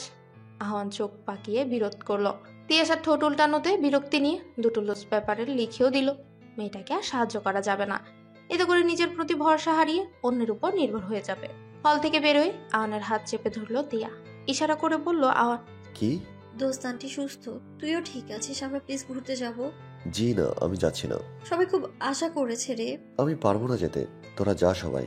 সামনে তাকাতেই কয়েক জোড়া চোখের রোষে পড়তে হলো ওকে। অবশেষে হার মেনেই নিল। পার্কে যাবে সবাই, এটাই মনস্থির করা হয়েছিল। সেই অনুযায়ী পার্কের পথে অগ্রসর হলো। পরীক্ষা শেষ, এবার রেজাল্টের জন্য অপেক্ষা করা। পরীক্ষার আগে যে ভয় কাজ করে তার থেকে সহস্রগুণ ভয় রেজাল্টের জন্য অপেক্ষাকৃত সময়গুলোতে। তিয়াশা এক চপ্পর ঘুরে এসেছে মামার বাড়ি থেকে, তবে সেখানে বেশি দিন থাকা হয়নি। পরিবেশটা ভালো লাগেনি ওর, কেমন যেন অস্বস্তিকর। মেঝেতে মাথা আর শরীর বেডে রেখে শুয়েছিল। ঠিক তখনই হুড়মুড় করে রুমে প্রবেশ করলো আওয়ান। ওর অবস্থা দেখে হো হো করে হাসতে লাগলো। সেই হাসির শব্দে উঠে পড়লো তিয়াশা। আওয়ানের বাহুতে চাপড় মেরে বলে, কি হয়েছে তোর? আমাকে কি জোকার মনে হয়? জোকারের থেকেও অদ্ভুত তুই। আজব কথা বলবি না তো। এই অসময় কেন এসেছিস? শুধু আমি নই, দলবল সবাই এসেছে। কিন্তু কেন? কিছুটা আশ্চর্য হয়েই বলল তিয়াশা। মিচকে হাসার মতো ভাব করে ঠোঁট দুটো চিকন করে সুর বাজালো আওয়ান। এই ছেলের অযাচিত আচরণ ভালো লাগে না একদম। তাই তো রুম থেকে বেরিয়ে এলো ড্রয়িং। একদল বাহিনী দেখে অবাকই হলো, তবে প্রশ্ন না করে বুয়াকে বলে নাস্তা দিতে। টিভি অন করে একটা হিন্দি সিনেমার গান বাজিয়ে বসলো কাউচে। তারপর বলল, এই অসময়ে কেন সবার আগমন? বিয়ে? কার বিয়ে? লাফিয়ে উঠলো তিয়াশা। সুমিতা চোখ দুটো গোল করে শুধালো, তুই কি মজা করছিস? মানে আমি কেন মজা করব? সুমিতা ইশারা করে কিছু বলছে স্বামীকে। স্বামী নিজেও হতবাক। ওদের দুজনের থেকে বিরক্তির দৃষ্টি ফেলে সানিনকে বলে, কি হয়েছে বলতো? সবাই এই অসময়ে একসাথে? তোর বিয়ে আর তুই এই কথা বলছিস? মানে আমার বিয়ে কে বলো তোদের? বোকা হাসি দিয়ে নিজেও চিন্তিত হয়ে গেল তিয়াশা। সকলে কেমন করে তাকিয়ে আছে। তাহমিদার সাথে কথা বলছে আওয়ান। ভদ্রমহিলার সাথে আওয়ানের এত কিসের কথা কে জানে। হঠাৎ করে এই ছেলের প্রতি রাগ উঠে গেল। চোখ দুটো কেন যেন জ্বালা করছে খুব। নিজের ঘরে গিয়ে ধপ করে দরজা লাগিয়ে মেঝেতে বসলো তিয়াশা। কিয়ৎক্ষণ বাদেই নিজের আচরণ দৃশ্যমান হলো ওর নিকটে। চমকিত হয়ে চোখে মুখে পানি দিয়ে এসে দাঁড়ালো আয়নার সম্মুখে। হালকা হাতে অবয়টি স্পর্শ করে বলে, হঠাৎ করে আমি এমন করলাম কেন? তামজিদ এসেছেন অফিস থেকে। তিয়াশাকে সকলের মাঝে দেখে বলে, এই কি মামুনি, এখনো রেডি হওনি কেন? একটু পর যাও বাবু। না না, এখনই যাও, সবাই এসে পড়বে তো। শাম্মী, ওকে নিয়ে গিয়ে সাজিয়ে দাও তো মামুনি। জি আঙ্কেল। সামি আর সানিন জোর করে নিয়ে গেল তিয়াশাকে। সুমিতা আর আওয়ান সাজসজ্জার কাজ করছে। প্রজ্জ্বল আর জিমা বাকি আয়োজনে ব্যস্ত। ঘরোয়াভাবে পাকা দেখার আয়োজন চলছে। তিয়াশা একটু আগেই জানতে পারলো সেটা। দ্বিমত না করলেও খুব বেশি মত আছে এমনও নয়। তবে অন্তর্কর্ণ থেকে বাধা প্রদান হলো না। অজান্তে সায় জানাচ্ছে মন। আয়োজন শেষ। ঘেমে একাকার আওয়ান। এসির পাওয়ার বাড়িয়ে দিয়ে শার্টের দুটো বোতাম খুলে বসলো সানিনের পাশে। ইশারা করে বুঝালো পাশের দিকে তাকাতে। শাড়ির কুচি ধরে খোলা চুল মেলে আসছে তিয়াশা। চোখে মুখে সামান্য বিরক্তি ভাব। জীবনে প্রথমবারের মতো শাড়ি পরেছে কিনা, তবে অসম্ভব সুন্দর লাগছে তাকে। চোখ ফিরিয়ে নিল আওয়ান। মধুপ্রিয়া কল করেছে। তিয়া কাছে আসতেই হাতের ইশারা করে বুঝালো কল এসেছে। আওয়ান চলে এলো সাইডে। তিয়াশা সেদিকে একবার তাকিয়ে বন্ধুদের সাথে আড্ডায় মজে গেল। একবার হাসছে তো আরেকবার রাগি চোখে তাকাচ্ছে, যেন সব থেকে খুশি মানবী সে। আমার জন্য তোমার সময় নেই আওয়ান, দেখা সাক্ষাৎ তো বহুদূর। সকালে 2বার কল করেছি মধু, তুমি রিসিভ করনি। দেখলাম। এখন দেখা করবে কবে? কাল ভার্সিটিতে গিয়ে দেখা করে আসবো।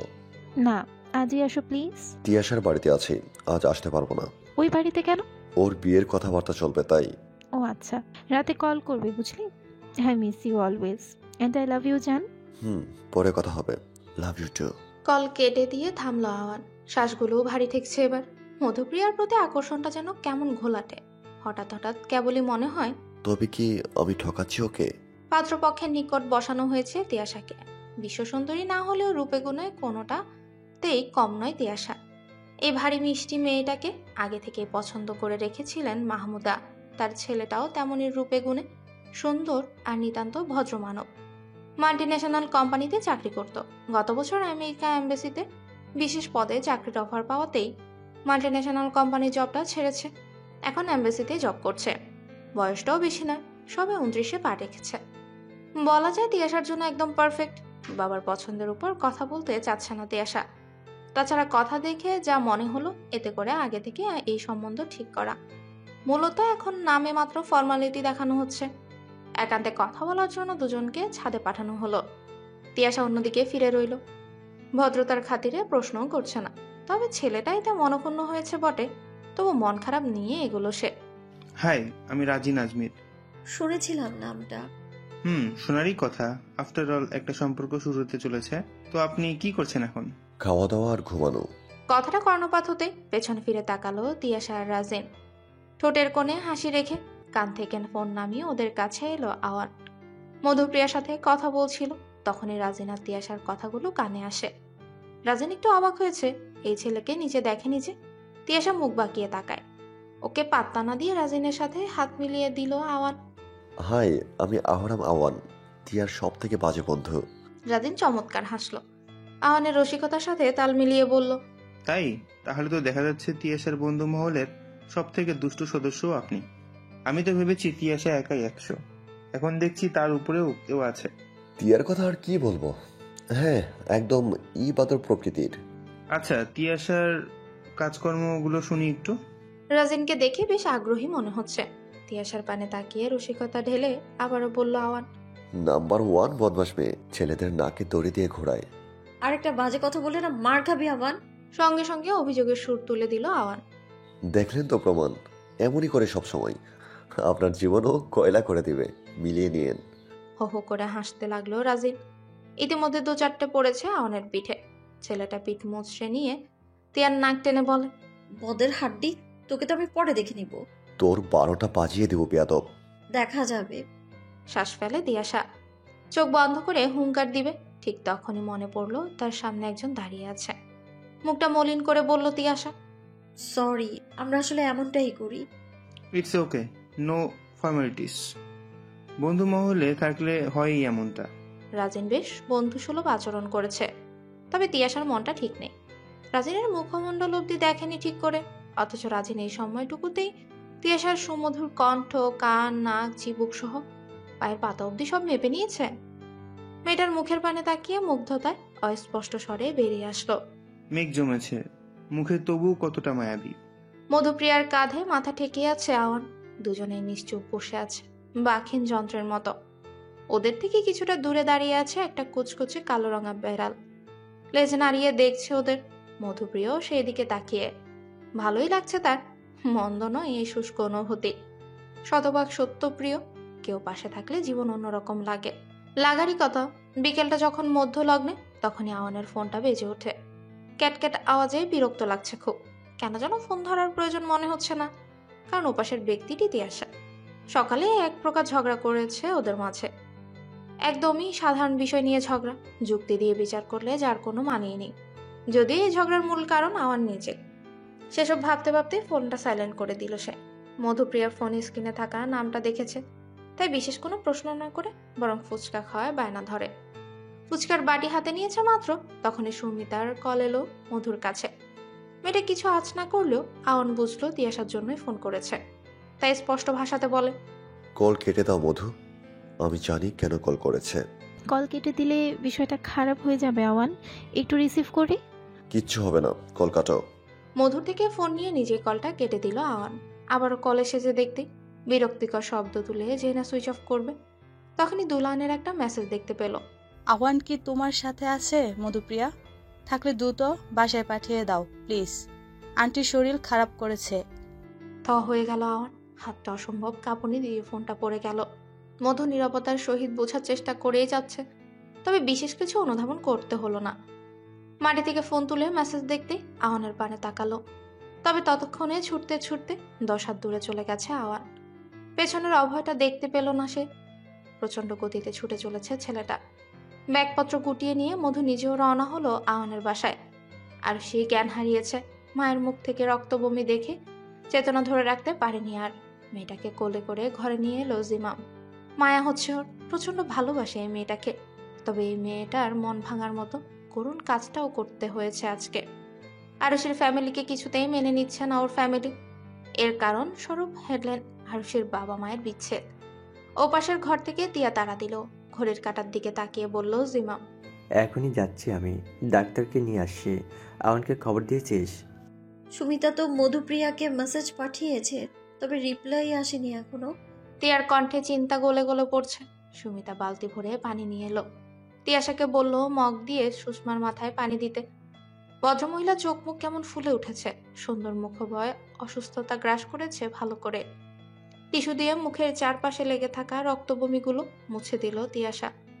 সুমিতা হাত পায়ে ঝরুয়া গতিতে তেল মালিশ করছে, চোখ দুটো ছলছল। সুষমাকে সবাই বেশ ভালোবাসে, মায়ের ছায়া দিয়ে সবাইকে শাসন করেন তিনি। একদিন খুব বড় ভুল করা থেকে বাঁচিয়েছিলেন তিনি। সেসব কথা মনে হতেই ডুকরে কেঁদে উঠল সুমিতা। তিয়াশা চোখের ইশারায় শান্ত হতে বলে। হেঁচকে তুলতে তুলতে রুম থেকে বের হলো সুমিতা। সামান্য ঝুঁকে সুষমার মাথায় হাত বুলিয়ে দিল তিয়াশা। গলাটা ভার হয়ে আছে, মনে হচ্ছে খুব প্রিয় মানুষকে হারানোর ভয় জেঁকে ধরেছে অন্তরে। মুখ দিয়ে কিছু বলার চেষ্টা চালাচ্ছেন সুষমা। তিয়াশা বিরোধিতা করে বলে, কথা বলো না আন্টি, তুমি খুব দ্রুত সুস্থ হয়ে যাবে, দেখে নিও, খুব দ্রুত সুস্থ হয়ে যাবে। দায়িত্বহীন ট্যাগ দিয়ে যেন আওয়ানের জন্য সৃষ্টি করেছেন অবিনশ্বর। নিজের প্রতি ঘৃণা হচ্ছে খুব। টলমলে চোখে বাইক চালিয়ে যাচ্ছে বাসায়। পুরো রাস্তায় একটা পক্ষীরও দেখা নেই। বাইকটা ম্যানেজ করতে কি কষ্টই না করতে হলো, তবে মনে হচ্ছে রাস্তায় যাচ্ছে না। মুখের মধ্যে নোনা জলগুলো ঝলক দিয়ে যাচ্ছে। 8 ঘন্টার মাথায় বাসায় পৌঁছালো সে। তখন সুষমা ঘুমিয়ে আছেন। ডাক্তারের সাথে কথা বলছে জিমা। খুব বেশি চিন্তিত দেখালো ওদের। আওয়ানকে দেখেও কোনো প্রতিক্রিয়া করলো না কেউ। সুপার বাড়িটা নিয়ে এলো তিয়াশা। এ কি আন্টি কি ঘুমিয়ে আছে এখন? ডাক্তার ইনজেকশন পুশ করে দিয়েছেন। ও ঠিক আছে, আমি বরং। আওয়ানকে দেখে চমকালো তিয়াশা। কিছু বলার জন্য উন্মুখ হয়েছিল, তবে ছেলেটার কোটরে চলে যাওয়া চোখের পানে তাকিয়ে আর বলা হলো না, বরং খুব নম্র কণ্ঠে বলে, হাত পা ধুয়ে ফ্রেশ হয়ে বস, আমি ঠান্ডা শরবত করে দিচ্ছি। তিয়া। কাপা কণ্ঠের করুণ সুরে এক পাও আগালো না তিয়া। পা দিয়ে যেন শিখর গজিয়েছে, মাটির সাথে প্রবল প্রেম জমে গেছে যেন। পর মুহূর্তেই সে মাটির সাথে পায়ের প্রেমকে ভিঙিয়ে কিচেনে এলো। কিচেনের জানলা খুলতে চোখে মুখে ক্লান্তির রেখা উন্মোচন হলো। নিচে মধুপ্রিয়া দাঁড়িয়ে আছে, মাত্রই হয়তো এসেছে। ড্রাইভারের সাথে কিছু একটা কথা বলে বাড়ির পথে পা বাড়ালো। ব্যক্তিগত কারণে হোক বা অন্য কোনো কারণে মধুপ্রিয়াকে পছন্দ হয়নি সুষমার। দিনগুলো খুব দ্রুতই কেটে গেল যেন। অসুস্থতার আজ ৫ম মাস। সবটা উপর দিয়ে স্বাভাবিক হলেও ভেতরে অবস্থান খুবই গম্ভীর। জিমাম আবার আগলে নিয়েছে আরশিকে। পরিবারের সাথে এই নিয়ে ব্যবধান চলছে তার। তবে সুষমার পা ধরে ক্ষমা চেয়েছে ছেলেটা। কান্না করতে করতে চেয়েছে তার মেয়ের হাত। মেয়েকে ভালোবাসেন সুষমা, তবে মেয়ের শ্বশুর বাড়ির সাথে যদি আগেই দ্বন্দ্ব চলে তবে কি করে যাবে বাকি জীবনটা? এই প্রতিউত্তরে জিমাম বলেছিল সে নাকি আরশিকে নিয়ে আলাদা হয়ে যাবে। এই বিশেষ মতামতে সায় দেননি সুষমা। তিনি জানেন একটা সন্তান একটা পরিবারের নিকট কতটা গুরুত্বপূর্ণ। তাই এক প্রকার মনোযুদ্ধ চালিয়ে স্থির করেছেন মেয়েকে পরীক্ষার মাঝে ফেলে দিবেন। শ্বশুর বাড়িতে মানিয়ে নিতে হবে আরশির। মেয়েরা পারে না এমন কিছু নেই। আর ভালোবাসার ক্ষেত্রে এই শক্তি বেড়ে যায় কয়েক গুণ। আরশি যেহেতু ভালোবেসেছে, তাই শাস্তি স্বরূপ কিংবা আশীর্বাদ ভেবেই হোক তাকে লড়াই করতে হবে। মাঝে মধুপ্রিয়ার প্রতি মন টানছে না ওর। খুব করে চান ছেলেটার মিষ্টি একটা বউ। মধুপ্রিয়া তেমনই একজন সুন্দরী, লক্ষ্মী, গুণবতী। কিন্তু তিনি যে এই পরিকল্পনার বাহিরে পরিকল্পনা সাজিয়েছিলেন, শেষ সময় এসে ছেলেটা এভাবে হাজির হয়ে ভাবতেও পারেননি তিনি।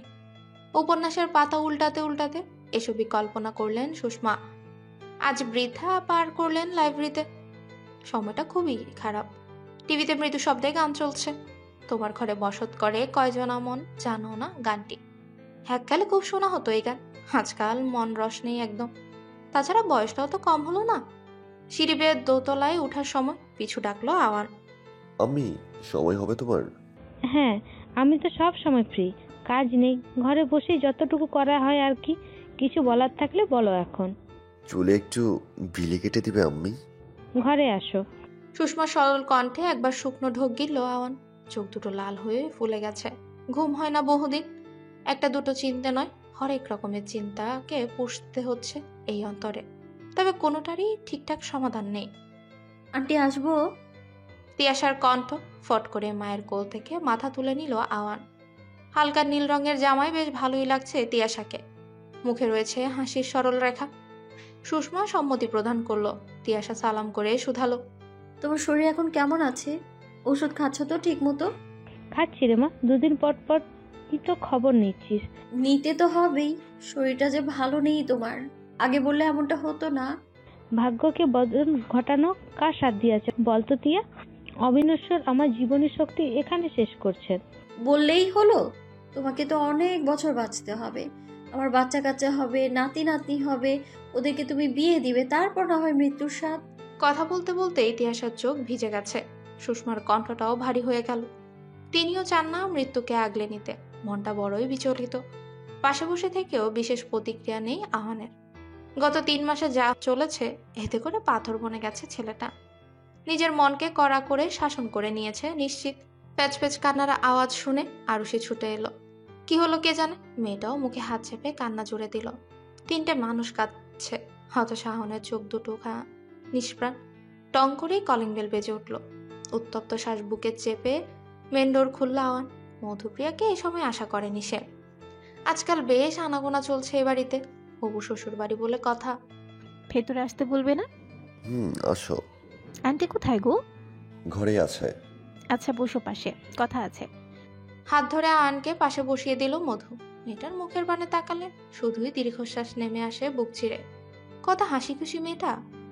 ঘোলা চোখের মণিগুলো মধুর অগোছালো চুলে আনাগোনা করছে। হাত দিয়ে বিন্যস্ত করে দিল সেসব চুপ। হালকা স্পর্শকে গাঢ় করতে আওয়ানের হাত দুটো গালে চেপে ধরল মধু। দুটো চমে খেয়ে বলে, ভালোবাসার সুখ দুঃখ দুটোই দেয়, তাই না? হ্যাঁ। দুজনের মাঝে নীরবতা পালন চলছে এখন। মাঝে আরুষি এসে জয়েন করলো ওদের সাথে। মধুপ্রিয়ার সাথে গল্প জমিয়ে দিল আরুষি। যাক, এবার মনটা ভালো হলো। তবে তিয়াশার প্রতি ক্ষীণ রাগ জমায়েত হয়েছে। এই মেয়েটা যতবার এসেছে ঠিক ততবারই সকলকে কান্নাতে ভাসিয়েছে।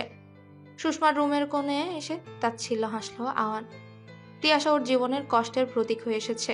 এই মেয়ে কখনোই ভালো থাকতে দেয়নি, তবুও সে বন্ধু। আর এটাই জীবনের প্রথম শ্রেণীর ভুল। সুষমা কিছুতেই লাঞ্চ না করি ছাড়ল না তিয়াশাকে। মধুপ্রিয়া সহ সবাই একসাথে লাঞ্চে বসে। টুকটাক গল্পের মাঝে আসল কথাই ভুলে গেছে তিয়াশা। মাথায় হাত রেখে বলে, যার জন্য আসা সেটাই তো ভুলে গেছি। কোনটার কথা বলছো টিয়াপু? ওয়েট, মাঝপথে উঠতে নেই দিয়া, খাবার শেষ করে যা। পুরোটা সময়ের মাঝে এই মাত্র কথা বলল আওয়ান। এখানে এসেছে 3 ঘন্টারও বেশি সময়, অথচ একটাও সে। মধুপ্রিয় সায় জানিয়ে বলে, খাবার শেষ করে তারপর যাও। তিয়া খাবার শেষ করলো কোনো মতে। হাত ধুয়ে এসে ব্যাগ থেকে কার্ড বের করে, ঝলমল করা লাল রঙের কার্ড। শীতল চাহনি ফেলে সেদিকে তাকালো আওয়ান। বোঝার মতো বোধগম্যতা আছে তার। কার্ডের উপর সাইন করলো তিয়াশা। মধুপ্রিয়া আর সুষমার কাছে কার্ড দিয়ে বলে, সবাইকে আমার বিয়ের ফাংশনে কাম্য করছি আমি। না আসলে কিন্তু বিয়েই করবো না আমি। সবাইকে আসতে হবে, খুব সেজে গুজে আনন্দ করবো আমরা। রেজাল্টের আগে একটা ভালো মানের জব পেয়ে গেছে আওয়ান। অত্যন্ত খুশি মনে মিষ্টি হাতে বাসায় ফিরছিল, তখনই চোখে পড়ে রাজিন আর তিয়াকে। খুব সম্ভবত বিয়ে শপিংয়ে এসেছে। হাতে সময় কম থাকাতে সেদিকে আগালো না আওয়ান। মিষ্টির বক্স নিয়ে বাড়ির পথে ছুটে লাগালো। গ্লাসে আওয়ানের বিম্ব দেখে ছুটে এলো তিয়াশা। ততক্ষণে ছেলেটা চলে গেছে অনেক দূর। এভাবে ছুটে এলেন কেন? না, এমনি। ভেতরে আসুন, অনেক শপিং করতে হবে। মেয়েদের পছন্দের উপর আমার 14 পুরুষও কল্পনা করতে পারবে না। 2 হাত ভর্তি শপিং করেছে তিয়াশা। রাজিন যে কৃপণ নয় সেটা খুব ভালো মতোই অনুভব হয়েছে। তবে তিয়াশার নিজেরই খারাপ লাগছে এতগুলো টাকা খরচ করাতে। শুধু শুধু এই দামি উপহারগুলো। রাজিনের সাথে লাঞ্চ করে বাসায় আসে তিয়া। ছেলেটা কেয়ার করতে জানে বটে। তিয়াশা ঘরের ভেতর না যাওয়া অবধি গাড়ি নিয়ে নিষ্পলক তাকিয়ে রইল। মৃদু হেসে ভেতরে এলো তিয়া। আওয়ান মাত্রই বের হওয়ার প্রস্তুতি নিয়েছে। ঠিক তখনই তিয়ার আগমন। মেয়েটাকে দেখে হালকা করে হাসে আওয়ান। তবে তিয়া কোনো বিশেষ প্রতিক্রিয়া দিল না। শপিং ব্যাগগুলো কাউচে ফেলে নিজের ঘরে অবস্থান করে। আলো থালো চেহারার দিকে তাকিয়ে নিজে অবাক হলো তিয়াশা। কিছু সময় এভাবে কেটে গেছে। চোখ দুখানা নিষ্প্রভ হয়ে সামনের দিকে নিবদ্ধ। চোখে মুখে সবে পানির ঝাপটা দিয়েছে, অমনি করে দরজা বেল বাজা শুরু করে।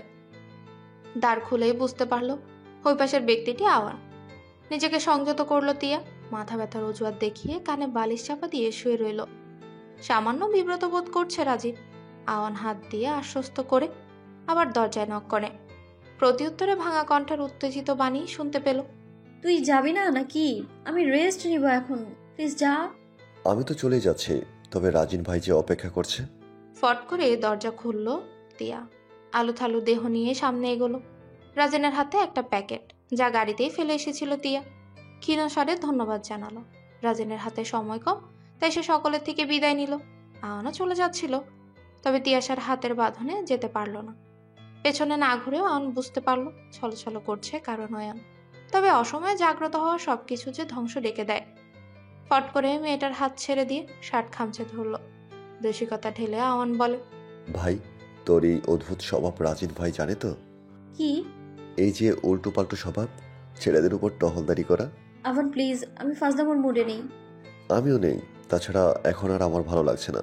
মধুর সাথে দেখা করা হয়নি। তোর বিয়ের দিনটা কেন যে আসছে না? আমার বিয়ে নিয়ে তোর এত উত্তেজনা কেন? উত্তেজনা থাকবে না? আফটার অল এক প্যারা নেমে যাচ্ছে ঘাট থেকে। মলিন হয়ে এলো তিয়াশার মুখ।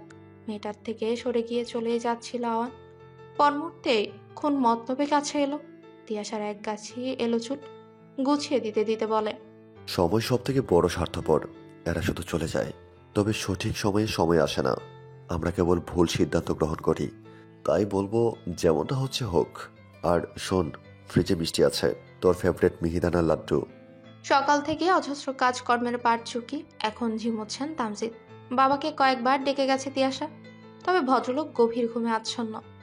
উপায় না পেয়ে মাকে পাঠিয়ে দিয়েছে। কিছুক্ষণের মাঝেই সকলকে নিয়ে আনুষ্ঠানিকভাবে হলুদের অনুষ্ঠান শুরু হবে। দলে দলে লোকজন ভিড় জমায়েত করেছে। একটু আগে ফোন করেছিল রাজিন। টুকটাক কথাও হয়েছে দুজনের মাঝে। রাজিন যতটা না উদ্বিগ্ন, তার থেকেও বেশি উদ্বিগ্ন তিয়া। এই বিয়েটা যেন ওর কাছে সাধনা স্বরূপ। বন্ধু বান্ধবে ভরপুর বাসা, তবে তিয়াশা ব্যস্ত, ভীষণ ব্যস্ত আজ। সারাক্ষণ এটা সেটা করেই চলেছে। কেউ কেউ তো বলেই ফেললো তিয়ার অন্তরে এখন বিয়ের ফুল ফুটেছে। আওয়ানের সাথে এসেছে মধুপ্রিয়া। মেয়েটাকেও ভারী মিষ্টি দেখাচ্ছে।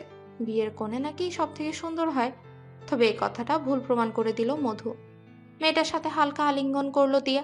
মধু প্রশংসার স্বরে বলে, ইউ লুকিং সো বিউটিফুল। কোন বিউটিশিয়ান এসেছিল? আমি নিজেই সেজেছি। ওয়াও, তুমি তো খুব ভালো মেকআপ আর্টিস্ট। তেমন কিছু না, চলো তোমরা নাস্তা করবে। একটু থামলো তিয়া। আওয়ানের মাঝে কোনো পরিবর্তন নেই। ছেলেটার বাহুতে হালকা ধাক্কা দিয়ে ধ্যান ফিরালো। ইশারা করতেই বলে, তোরা যা, আমি পরে আসছি। আমি একা খাবো? তিয়া আছে তো? মধুর মন খারাপ। তিয়াসা বুঝতে পারলো বিষয়টা। আওয়ানের কথার মূল্য না দিয়ে টেনে হিচড়ে বসিয়ে দিল নাস্তার টেবিলে। দুপুরে পরিবেশ গুমট ছিল। বিকেল হতে না হতেই প্রচন্ড তাপ জমেছে। ঠান্ডা শরবতের গ্লাসে চুমুক দিল আওয়ান। এক নিঃশ্বাসে শেষ করে বলে, আর কিছু খাবো না, তুমি খাও। দু একটা স্ন্যাক্স মুখে দিল মধু। আর খাওয়ার রুচি হলো না। পাশে বসে থাকা জলজান্ত মানুষটা এক গ্লাস শরবতেই আহার কমপ্লিট করেছে। সেই হিসেবে দুটো স্ন্যাক্স টেস্ট করা তো বিশাল ব্যাপার। তিয়া এক প্লেট খাবার নিয়ে এসেছে। নাকচ করার সুযোগ পেল না আওয়ান। তার পূর্বে ছেলেটার দিকে একটা পান্তুয়া পিঠে এগিয়ে দিল। অবাক চোখগুলো আরো বেশি বিস্মিত হয়ে গেছে। আওয়ান শুধালো, পিঠা? প্রতি বছরই শীতের মাঝে তোর বায়না থাকে আমি যেন পান্তুয়া পিঠা বানিয়ে নিয়ে আসি। এবার তো থাকা হচ্ছে না, আর তাই ভাবলাম আগেই বানিয়ে ফেলি। শীতল চোখে তাকালো আওয়ান। দুটো পিঠে পরপর মুখে পুরে বলে, খুব ভালো হয়েছে, বেস্ট একদম। সন্ধ্যের দিকে মধুপ্রিয়া বাসায় যাওয়ার জন্য তাগাদা দিল। কি যেন বিশেষ কাজ ফেলে এসেছে সে। আওয়ান বলল আর একটু থেকে যেতে, এক্ষুনি অনুষ্ঠান শুরু হবে। তবে থাকলো না। বিদায় জানানোর সময় শক্ত করে জড়িয়ে ধরলো মধুপ্রিয়া। বুকের ভেতর হু হু করে উঠল আওয়ানের। চোখ দুটো মাটির দিকে রেখে প্রশ্ন করলো, এখন না গেলে হয় না? না, এখনই যেতে হবে আমায়, পরে খুব দেরি হয়ে যাবে। মধু? হ্যাঁ বলো। না কিছু না, সাবধানে যাও। বিনা বাক্য ব্যয় এগিয়ে গেল মধুপ্রিয়া। হাতের আঙ্গুল কসলাতে শুরু করেছে আওয়ান। সর্বাঙ্গে আগুন লেগে গেছে যেন। শরীরের প্রতিটি শিরা উপসেরা বলছে ভালো নেই তারা। হই হুল্লোড়ের শব্দে আরো বেশি অসহ্য লাগছে সব। বের হওয়ার জন্য মন স্থির করতেই প্রফেসর শঙ্কর ভট্টাচার্যের সাথে দেখা। লোকটা যে খুব বেশি সমীহ করে ওকে, সেই বিষয়ে কোনো সন্দেহ নেই। তবে একবার খুব জটিল কথা বলেছিলেন তিনি, যার উত্তর আজও খুঁজে পায়নি আওয়ান। কি আওয়ান, আমাকে দেখে বিব্রত হলে বুঝি? নো স্যার, আমি তো বরং আপনাকে দেখে খুব খুশি হয়েছি। তো চলো বসা যাক। অবশ্যই। বন্ধুর মতো বসেছেন প্রফেসর শঙ্কর। এতে আওয়ানের কেমন ইতস্তত বোধ হলো। একটা সিগারেট এগিয়ে দিতে আওয়ানের মস্তিষ্ক ফাঁকা হয়ে গেল। ভদ্রলোক মুখ ভর্তি হেসে বলে, বলছিলাম না বন্ধু হব তোমার, এখনই উপযুক্ত সময়। নাও ফিল্টারটা। স্যার আমি আসলে বুঝতে পারছি না। নাও তো আগে। না, আমি সিগারেট খাই না। এসব চোরা বুদ্ধি দেখিয়ে লাভ নেই, ধরো এটা। সত্যি খাই না আমি। মাঝে মাঝে বন্ধুদের সাথে তাল তো মিলাও। না মানে। আরে মানে করছো কেন? ধরো তো ভাই। তুমুল উত্তেজিত হয়ে উঠল আওয়ানের মন। ভাই বলে সম্বোধন করেছেন সব থেকে কঠিন ব্যক্তিত্বের স্যারটি। অবাক হওয়ার সাথে সাথে নানান প্রশ্নও জেগেছে অন্তরে। সিগারেটের ফিল্টার নিয়ে ধোয়া চাপাতে লাগলো। এই ইহজগতে শঙ্কর ভট্টাচার্যই বোধহয় একমাত্র শিক্ষক যে নিজ থেকে ছাত্রের হাতে সিগারেট তুলে দিয়েছেন। অবশ্য ভদ্রলোকের দাবি এই মুহূর্তে আওয়ান আর তিনি বন্ধু, এর বাহিরে তেমন কোনো সম্পর্ক নেই। আওয়ানকে প্রচন্ড ভালোবাসেন সুষমা, কখনো ছেলের গায়ে হাত তুলেনি। তবে আজ খুব করে ইচ্ছে হচ্ছে চর বসিয়ে দিতে। রাগ নাকি অভিমান জানানি, তবে অশ্রু ভেজা নয়নে বের হয়ে এলো আওয়ান। বছর 3 পূর্বে বাইকটা তালাবদ্ধ করে রেখেছিল সুষমা, কারণ এই বাইক নিয়ে বড় রকমের দুর্ঘটনা হতে হতে বেঁচেছিল। বহুদিন হলো দেখা হয় না বাইকটা, কখনো ইচ্ছেও হয়নি। তবে আজ রাগ অভিমানের মিশ্র অনুভূতি থাকা সে বাইকটা নিয়ে বের হয়েছে। ধুলোবালিতে মাখামাখি হওয়া বাইকে উঠে বসে। ইঞ্জিনটাও কোনো ভাগ্যে যেন ঠিক আছে। শাঁসা গতিতে বাইক চলছে। আকাশটা কেমন স্থির হয়ে পড়েছে। কালো মেঘে আচ্ছাদিত আকাশটা বারবার ডেকে চলেছে। মাটিগুলো শুষ্ক হয়ে গেছে প্রকাণ্ড রোদ্দুরে। শান্তির জন্য হলেও বৃষ্টির প্রয়োজন, তবে নামছে না বৃষ্টি। মেঘ আর বৃষ্টির দূরত্ব চলছে যেন। নদীর পাড় ঘেঁষে বাইক ব্রেক করলো সে। চিৎকার করে কাঁদতে ইচ্ছে হলো, তবে কান্না আসছে না কেন যেন। মাটিতে পদাঘাত শুরু করলো। আধারে ঢাকা অম্বর আজ অশান্ত, ভয়ঙ্কর হয়ে পড়েছে সেই রূপ। সন্ধির অস্থিরতা ওকে গ্রাস করেছে। আজ খুব কি ক্ষতি হয়ে যেত হাতের সাথে হাতটা বাড়িয়ে দিলে। সন্ধ্যের ঘটনা প্রফেসর শঙ্কর ভট্টাচার্য মানুষটার বিচক্ষণতার প্রশংসা করতেই হয়। তিনি প্রথমেই শুধালেন, আমাকে বন্ধু হিসাবে মেনে নিচ্ছ তো আওয়ান? জি স্যার। উফ, হলো না। স্যার নই আমি, এখন আমি তোমার বন্ধু। জি। রিলেশনে আছো, রাইট? হ্যাঁ, প্রিন্সিপাল স্যারের বন্ধুর মেয়ে মধুপ্রিয়ার সাথে বিগত কয়েক মাসের সম্পর্ক। কতদূর এগিয়েছো সম্পর্ক? আমি ঠিক বুঝিনি স্যার। আবার স্যার? আওয়ান, আমি তোমাকে বললাম না এই সময়টাতে শুধু বন্ধু তোমার। আচ্ছা, যাকগে সব কথা। এখন বলো, মধুপ্রিয়ার সাথে ফিজিক্যাল ইনভলভ হয়েছো কখনো? ঈশ্বর রক্তিম হয়ে গেল আওয়ানের মুখ। ভদ্রলোককে এখন ভদ্র বলতে ইচ্ছে হচ্ছে না। পরিস্থিতি বুঝতে পেরে শঙ্কর ভট্টাচার্য বলে, পুরো কথাটা শোনো আগে। আজকালকার ছেলে মেয়েরা কি যে করেছে সবই আমার জানা। তোমার প্রতি আস্থা আছে আমার, তবুও শিওর হতে চাচ্ছি। Be normal. আমি তেমন নই স্যার। যাক, বসো এখন। আজকালকার ছেলে পুলের রক্ত গরম থাকে সব সময়। এরা হুটহাট কাজ করে প্রিয় জিনিস হারিয়ে ফেলে। চিনচিনে ব্যথা অনুভব হলো এবার। শঙ্কর ভট্টাচার্য পিঠ চাপড়ে বলে, ভালোবাসা তো অনুভবই করনি ছোকরা। আমি জানি এই মুহূর্তে যেটা বলবো সেটা অন্যায়, তবে এটাই হলো বেস্ট সলিউশন। সময় আছে এখনো। যা তোমার অস্তিত্বের অংশ সেটার সাথে বেইমানি করো না। যাও আর বাঁধন খুলে দাও নিজের। চোখ খুলল আওয়ান। সন্ধ্যের এই কিছু কথা ওকে উন্মাদ করে দিয়েছিল। নিজ অনুভূতিকে অনুভব করিয়েছিল। গিয়েছিল নিজের ভালোবাসার জানান দিতে, যদিও পরিস্থিতি অনুযায়ী সেটা অনুচিত। তবে তিয়াশাও খুব যত্ন নিয়ে ফিরিয়ে দিয়েছে ওকে। আর যখন মেয়েটার কাছে অনুনয় শুরু হলো, তখন হুঙ্কার তুলে কান্না জুড়ে দিয়েছিল। খুব করে বলেছিল এমনটা কেন হলো, আর কেনই বা এই বন্ধুত্বটা অনুভূতি জাগালো। আওয়ান হাজারবার বলা সত্ত্বেও রাজি হয় না তিয়া। সবটাই ভেবেছে সে, পুরোদমে করে নিয়েছে এই অনুভূতির সমাপ্তি। আর সবটা যখন নজরে আসে সুষমা, তখনই তিনি রেগে যান। ছেলের প্রতি ক্ষোভ নাকি অভিমান ঝরিয়েছেন তা জানা নেই। তিয়াশাকে নিজের পরিবারের অংশ করার পরিকল্পনা ছিল বহু পূর্বে। মাঝে করা ভুলটাই সব শেষ করে দিয়েছেন। মাটির দেহে হাঁটু গেড়ে বসে পড়ে আওয়ান। চিৎকারগুলো এতটাই ভয়ঙ্কর যে পাখিরা সব এলোমেলো ভাবে ছুটতে শুরু করেছে। ওর আর্তনাদে সাড়া দিচ্ছে মেঘ। ঝড়ো আবহাওয়া বইছে চারপাশে। তবে অভিমানী বন্ধু বৃষ্টির দেখা নেই। তিয়াশার ছবিটা বুক পকেট থেকে বের করে শুরু হলো ছেলেটার আর্তনাদ আর পাগলামো প্রেম নিবেদন, সাথে নিজের প্রতি নিজের জন্য তিক্ত সব বাণী। আঘাতে আহত হলো শৈলের প্রতি অঙ্গ, তবুও ক্ষান্ত হচ্ছে না এই মন। তিয়াশা ছাড়া এক মাইক্রো সেকেন্ড চলাও সম্ভব নয় ওর। এই বিশেষ বাণী খুব করে বুঝে গেছে সে, কিন্তু তিয়া তো চাচ্ছে না এই বন্ধন। ভুলের শাস্তিগুলো বিচ্ছেদের মতো কঠিন শব্দে জুড়ে দিয়েছে। তিয়ার গায়ে প্রথম গায়ে হলুদের ছোঁয়াটা সন্ধ্যের দিকে এসে আওয়ানি দিয়েছে। সেই থেকে মেয়েটার মন ভালো নেই। বুক ভারী হয়ে আসে একটু পরপর। কে যেন খুব আদরে ভঙ্গিমাতে যন্ত্রণা দিয়ে গেল। পুরো বন্ধুমহল এখন ছিন্ন ভিন্ন। দুজন মানুষের অনুভূতি সবাই টের পেয়েছে কিনা, তবে কি করার আছে? কিছু তো করার নেই। হ্যাঁ, সত্যি আর কিছু করার নেই।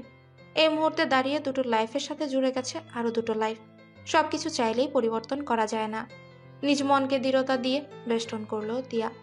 ঠোঁটের কোণে ঝুলিয়ে দিল প্লাস্টিকের মন কাড়া হাসি। একে একে হলুদ কার্যক্রম শুরু হয়ে গেল। নিজেকে সংযত রেখে গুটি গুটি মেরে বসে আছে তিয়াশা। এরই মাঝে হই হুল্লোড় পড়ে গেল রাজিন আসাতে। সকালেই তো বউ পাগলা উপাধি জুড়ে দিয়েছে তাকে। মিউজিকের তালে তালে রাজিন ও তার বন্ধুরা ডান্স শুরু করেছে। তিয়ার কাজিন সমগ্র নিজেদের অবস্থান ধরে রাখতে যোগ হলো তাতে। সামনের দিকে তাকিয়ে তিয়ার চোখের কোণ বেয়ে নেমে গেল এক ফোঁটা অদৃশ্য জলবিন্দু, যা কোনো মানবের চোখে দৃশ্যমান হয় না। হলুদের অনুষ্ঠান শেষ হয়েছে। তিয়াশার বন্ধুরা কোনো মতে দাঁড়িয়ে আছে। ভাঙা রেকর্ডের মতো গলা ছেড়ে গানও গাইতে হলো তাদের। সকলের মাঝ থেকে উঠে এলো তিয়াশা। কেউ সন্দেহ করেনি, করার কথাও না। ঘরে ফেরার পথে আওয়ানের অভয় দেখলেও বোধ হয়, তবে মুহূর্তে মিলিয়ে গেল ছেলেটা। চিন্তন হলো আদৌ কি বাস্তব ছিল সেটা, নাকি ছিল ভ্রম। এই যে হবু মিসেস, কি ভাবছেন না তো? আপনি এখানে? এতক্ষণে তো ফিরে যাওয়ার কথা, ফিরে যাননি কেন? ভাবলাম আরেকটু সময় কাটিয়ে যাই। বাসায় গিয়ে বা কি হবে? ও তো বসুন না সকলের সাথে। হ্যাঁ যাব, তবে আপনি চলে যাচ্ছিলেন কেন? আমি একটু টায়ার্ড। ও আচ্ছা, তাহলে যান, আমি আর বাধা দিব না। ধন্যবাদ। রাজিনকে সামাল দিয়ে পায়ের গতি বাড়ালো তিয়া। ও যে পথ ঘাটেতে মাটিও যেন ভূমিকম্প সৃজন করলো। নিজ কক্ষে এসে সোজা শাওয়ারের নিচে বসে রয়। হলুদ বর্ণে রাঙানো লাগলো পুরো শরীরকে। একটু একটু করে ঘষে নিল যে শেষ হলুদটুকু। মাথা ব্যথা করছে এখন। ঘুম প্রয়োজন, শান্তির ঘুম। পরের দিন সকালে তাহমিদা এলেন, মেয়ের মাথা টিপে দিয়ে গেলেন। অনেক এখনো কাটেনি। আদুরে ভঙ্গিমায় তিয়াশা বলে, ভালো লাগছে না মা? সকাল সকাল উঠেছিস যে তাই। একটু রেস্ট নি, দেখবি ঠিক হয়ে যাবে। কিছু সময় পর অনেকটা ধকল যাবে। আব্বু বাসাতেই? কাজে বের হয়েছে, আসবে একটু পর। এক কাপ লিকার চা দিও তো, মাথাটা এখনো ঝিম মেরে আছে। তুই বস, আমি পাঠাচ্ছি। কাল রাতে খুব বেশি চিন্তা করতে হয়েছে তিয়াশাকে। সিদ্ধান্ত আর বদলাবার নয়, পিছুটান রাখা যাবে না, সামনে এগিয়ে যেতে হবে, সেটা যে কিছুর বিনিময়। কিন্তু এই ইহজগতে দোষ নেই কার, সবাই তো দোষী। হওয়াটাও কি স্বাভাবিক নয়? গত কয়েক মাসে নিজের অনুভূতিকে মূল্য দেয়নি আওয়ান। কখনো অনুভূতি জাগেনি এমন নয়। তিয়াশা নিজেও একই অপরাধে দণ্ডিত। গত কয়েক মাসের অনুভূতিকে নিজেকেই বন্ধুত্ব নামে অবহিত করেছে। কখনো কল্পনাই করা হয়নি এর পেছনে থাকা ভালোবাসাটুকু। কোথায় যেন লেখা ছিল, একটা মেয়ের কখনো ছেলে বন্ধু থাকতে পারে না। সে বন্ধুটি নিঃসন্দেহে তার মন কেড়ে নেওয়া বিশেষ ধাঁচের মানব। সর্বক্ষেত্রে এই বাণী প্রযোজ্য না হলেও তিয়ার ক্ষেত্রে অক্ষরে অক্ষরে মিলে গেল। আশ্চর্যজনকভাবে তিয়া আওয়ানের প্রেমে পড়েছে। অন্যদিকে দুমন নিয়ে বেজায় চিন্তিত হয় আওয়ান।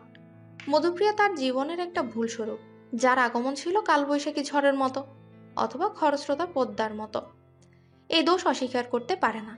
অস্বীকার করলেও কেউ ওকে মেনে নিবে না। হাজার হোক, দুজনের সম্পর্ক করার মাঝে জড়িয়েছিল আরো কিছু মানুষ। নিজেকে সঠিক প্রমাণের ইচ্ছেও হয়নি আওয়ানের। ভীষণ অসহায় হয়ে পড়েছে তিয়াশা। নিজ মনকে বোঝাতে বারবার অক্ষম হতে হতে আবারও জিতে নিয়েছে সক্ষমতা। চোখের জ্বর আড়ার করে হাসি মুখে বসে রইল বেডের এক কোণে। রাজিনের বাসা থেকে লোক এসেছে। পারিবারিক নিয়ম অনুসারে বিয়ের দিন শ্বশুরবাড়ি থেকে গহনা পরিয়ে দেওয়া হয়। তিয়াশার হবু শাশুড়ি মাহমুদা ছেলের বউয়ের প্রশংসায় পঞ্চমুখ। নজর টিকা লাগিয়ে বলে, তুমি তো আসমানির অপসরী না। প্রত্যুত্তরে তিয়া বলে, দোয়া করবেন আন্টি, অপসরে যেন নিজ ব্যক্তিত্ব হারিয়ে না ফেলে। ওমা, সে কি কথা? ব্যক্তিত্ব হারিয়ে ফেলবে কেন? এমন সুন্দর মুখখানা সবসময় স্নিগ্ধ আর অপরূপাই থাকবে, সবসময় সঠিক সিদ্ধান্ত নিবে। আপনি কি এক্ষুনি চলে যাবেন আন্টি? হ্যাঁ, নিয়ম তো তাই বলে। মাহমুদা চলে গেলেন। দরজায় কপাট লাগিয়ে বিছানায় বসলো তিয়া। সম্মুখে আয়না রয়েছে, নিজ প্রতিচ্ছবি দেখতে পাচ্ছে সেখানে। অমানবিক আচরণ ফুটে উঠেছে এই মুখে। নিজের ভিন্ন সত্তা দেখে হাহাকার নেমে এলো অন্তরে।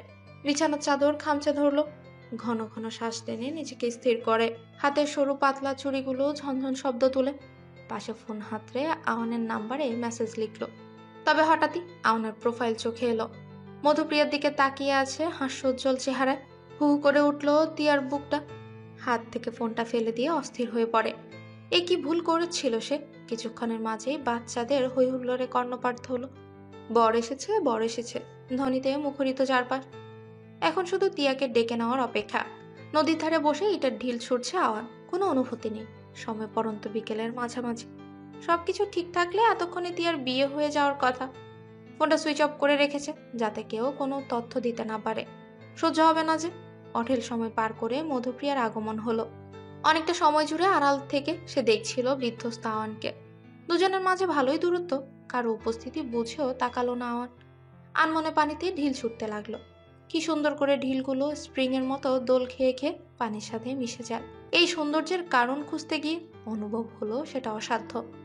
সৃষ্টিকে অনুভব করা যায়, তবে এর রহস্য উন্মোচন করতে গেলে পাগল হয়ে যেতে হয়। লোকে সাত করে বলে না বিজ্ঞানীরা পাগল হয়, তবে আওয়ান তো বিজ্ঞানী নয়। এই সাধারণ ভাবনার ফলে কি তাকে পাগল সম্বোধন করা হবে? হতেও পারে। মাথার নিউরনগুলো ঠিকঠাক কাজ করছে না যে। কি করছো? ঢিল ছুটছি। সেটা তো দেখলামই, তবে এই সময় তোমার এখানে থাকা উচিত। তাহলে কোথায় যাব? টিয়াপুর বিয়ে দেখতে গেলে না যে? তুমিও তো দেখোনি। আমি তো বেঁচে ছিলাম অন্য কাজে, মাত্রই আসলাম। তোমাকে ফোনে বলেছিলাম তো। ও তাই তো, তুমি বিজি ছিলে। একটা কথা বলবে আওয়ান? বলো। টিয়াপুকে ভালোবাসো? সহজ একটা প্রশ্ন, যার উত্তরও খুবই সোজা। তবে আওয়ানের কাছে সুইচ পরবর্তের ন্যায় মনে হলো। মধুপ্রিয়ার প্রশ্নে ভীত সন্ত্রস্ত নয় সে, তবে কোথাও জ্বালা পড়া হচ্ছে। এই মুহূর্তে দাঁড়িয়ে তিয়াশা অন্য কারো নামে সংরক্ষিত। কারো সামনে দাঁড়িয়ে যে এই প্রশ্নগুলো ছুঁড়েছে সে এককালীন প্রেমিকা ওর। বলা উচিত যে এখনো প্রেমিকা, তবে সংঘর্ষিতভাবে বিচ্ছেদ ঘটিয়েছে আওয়ান। আকাশের কাঠফাটা রোদ, রোদে গায়ের চামড়ায় ঈশ্বর জ্বালা পড়া করছে। তবে ভালোই লাগছে এখানে। টিয়াপুর সাথে কথা বলবে আওয়ান? না। কেন? যে আমার নয় তার প্রতি মায়া বাড়িয়ে কি লাভ মধুপ্রিয়া? মধুপ্রিয়া আওয়ান তাকে প্রথমবারের মতো পুরো নামে সম্বোধন করলো। এতেই বোঝা যায় ভালোবাসায় কতটা খাদ মিশে আছে। ছেলেটা চোখ মুখ বলে যাচ্ছে, আমি ভালোবাসি তিয়াকে, খুব বেশি ভালোবাসি পাগলিটাকে। মধু আড়াল করলো নিজেকে, গলা ধরে আসছে বারবার, শুকিয়ে যাতা অবস্থা, কান্না পাচ্ছে খুব। আওয়ানের চোখে মুখে লেগে থাকা তিয়াসার প্রতি গভীরটা মধুকে ভেঙে গড়িয়ে দিচ্ছে একটু একটু করে। প্রচন্ড কান্না আসতে চেয়েও কোনো এক নাম না জানা বাধা তাকে আটকে ধরল। আওয়ানের চোখ থেকে এক ফোঁটা জল পড়তে নিয়েও পড়ল না। কোনো বিশেষ পদ্ধতিতে চোখের পানি শুষে গেল চোখের মাঝে। পকেট থেকে তিয়ার ছবি বের করে সেটার উপর জমে থাকা ধুলোবালি মুছে বলে, জানো মধু, ভালোবাসা খুব খারাপ জিনিস। মিথ্যে বলবো না, তোমার প্রতি আমার যে অনুভূতি সেটা ভালো লাগা, তবে ভালোবাসা তিয়ার জন্যই লুকিয়েছিল। তোমার এলোকেশ আর সুন্দরী মুখমণ্ডল হয়তো ক্ষণিকের জন্য আমায় আকৃষ্ট করেছে। আমি নিজের ভুল কিংবা অন্যায় স্বীকার করতে দ্বিধাবোধ করছি না, কারণ এতে পাল্টে যাবে না সমস্তটা। দীর্ঘ 6 বছরের বন্ধুত্ব কখন যে ভালোবাসাতে রূপান্তরিত হয়েছিল আমি সত্যিই জানি না। প্রথম দিকে তো তিয়ার সাধারণ আকুতিই আমি ফিরিয়ে দিয়েছিলাম, পরদিনই নিজের নিয়ন্ত্রণ হারিয়ে ফেললাম। ততক্ষণে তিয়া খুব করে মানিয়ে নিয়েছে নিজেকে, সে যথারীতিতে প্রত্যাখ্যান করেছে আমায়। আমি দোষ দিচ্ছি না কাউকে, তবে আফসোস হয় খুব। লাল টুকটুকে শাড়ি পরিহিতা তিয়া আজ আমার ঘরের বউ হলেও হতে পারত, তবে এখন সে অন্য কারো। আই এম সরি মধুপ্রিয়া, এতদিন যাবৎ তোমার সাথে অন্যায় করার জন্য। আমি সত্যিই বুঝতে পারিনি আমি তোমার মোহে পড়েছি ক্ষণকালের জন্য। আসলে কখনো ভালোবাসা ছিলই না। কি নিষ্ঠুর স্বীকারোক্তি। মধুর গাল বেয়ে নেমে যাচ্ছে স্বচ্ছ তরল। আওয়ানের দিকে তাকিয়ে আছে নিষ্পলক ভাবে। কারো দোষ নেই এতে। এই ভাগ্যকে স্বাচ্ছন্দ্য না হলেও পাথর চাপা দিয়ে মেনে নিল মধু। সন্ধ্যের আজান পড়েছে। মধুপ্রিয়া আর আওয়ান পাশাপাশি বসে আছে। দুজনে বিচ্ছেদকে গায়ে জড়িয়ে নিয়েছে। তবে মধু নিজের ভালোবাসার দাম দিবে আজ। যা সাজিয়ে এসেছে দুপুরে। আওয়ানের কাঁধে হাত রাখলো সে, মলিন কণ্ঠে শুধালো, বাসায় যাব না? তুমি যাও মধু, আমি পরে যাব। কেউ যে তোমার জন্য অপেক্ষা করছে আওয়ান। অপেক্ষা? কে কে করবে এই অপেক্ষা? মধুর অন্তরে স্মিত হাসি। ঘটনাটা তৎক্ষণাৎ চট করে মাথায় সাজিয়ে নিল আওয়ান। আনমনে ফুটে উঠল কয়েক ফালি উজ্জ্বল হাসি। ছুটতে ছুটতে চলে এলো চিরচেনা নদীর পাড়ে। হালতো পায়ে পানির সাথে খেলা করছে একটা মেয়ে। আধারে স্পষ্ট নয় তার অভয়ব। আকাশে গর্জে ওঠা মেঘের ডাক। আওয়ান এগোনোর সাহস পেল না। তার পূর্বেই খিলখিল করে হাসতে লাগলো মেয়েটা। নিজের জীবনের সমস্ত পাট ঝুঁকি আওয়ানের কাছে এসেছে সে। খোলা চুলগুলো আলোড়ন সৃষ্টি করেছে। মুহূর্তে মেঘ গর্জন তুলে আহ্বান করলো বন্ধু মিষ্টিকে। আওয়ানের বুকের ভেতর ধিম ধিম শব্দ হতে লাগলো। শ্বাসগুলো ভারী হয়ে আছে। তুমুল বৃষ্টিতে ভিজে গেল চোখ মুখ সহ প্রতিটি লোমকূপ। মেয়েটার খিলখিল হাসিতে মতোয়ারা ভুবন। মেঘের গর্জনের সাথে অস্পষ্ট অভয়বের মেয়েটার কণ্ঠের অচেনা সুর বেজে এলো, মেঘের বন্ধু বৃষ্টি আর আমার বন্ধু তুই।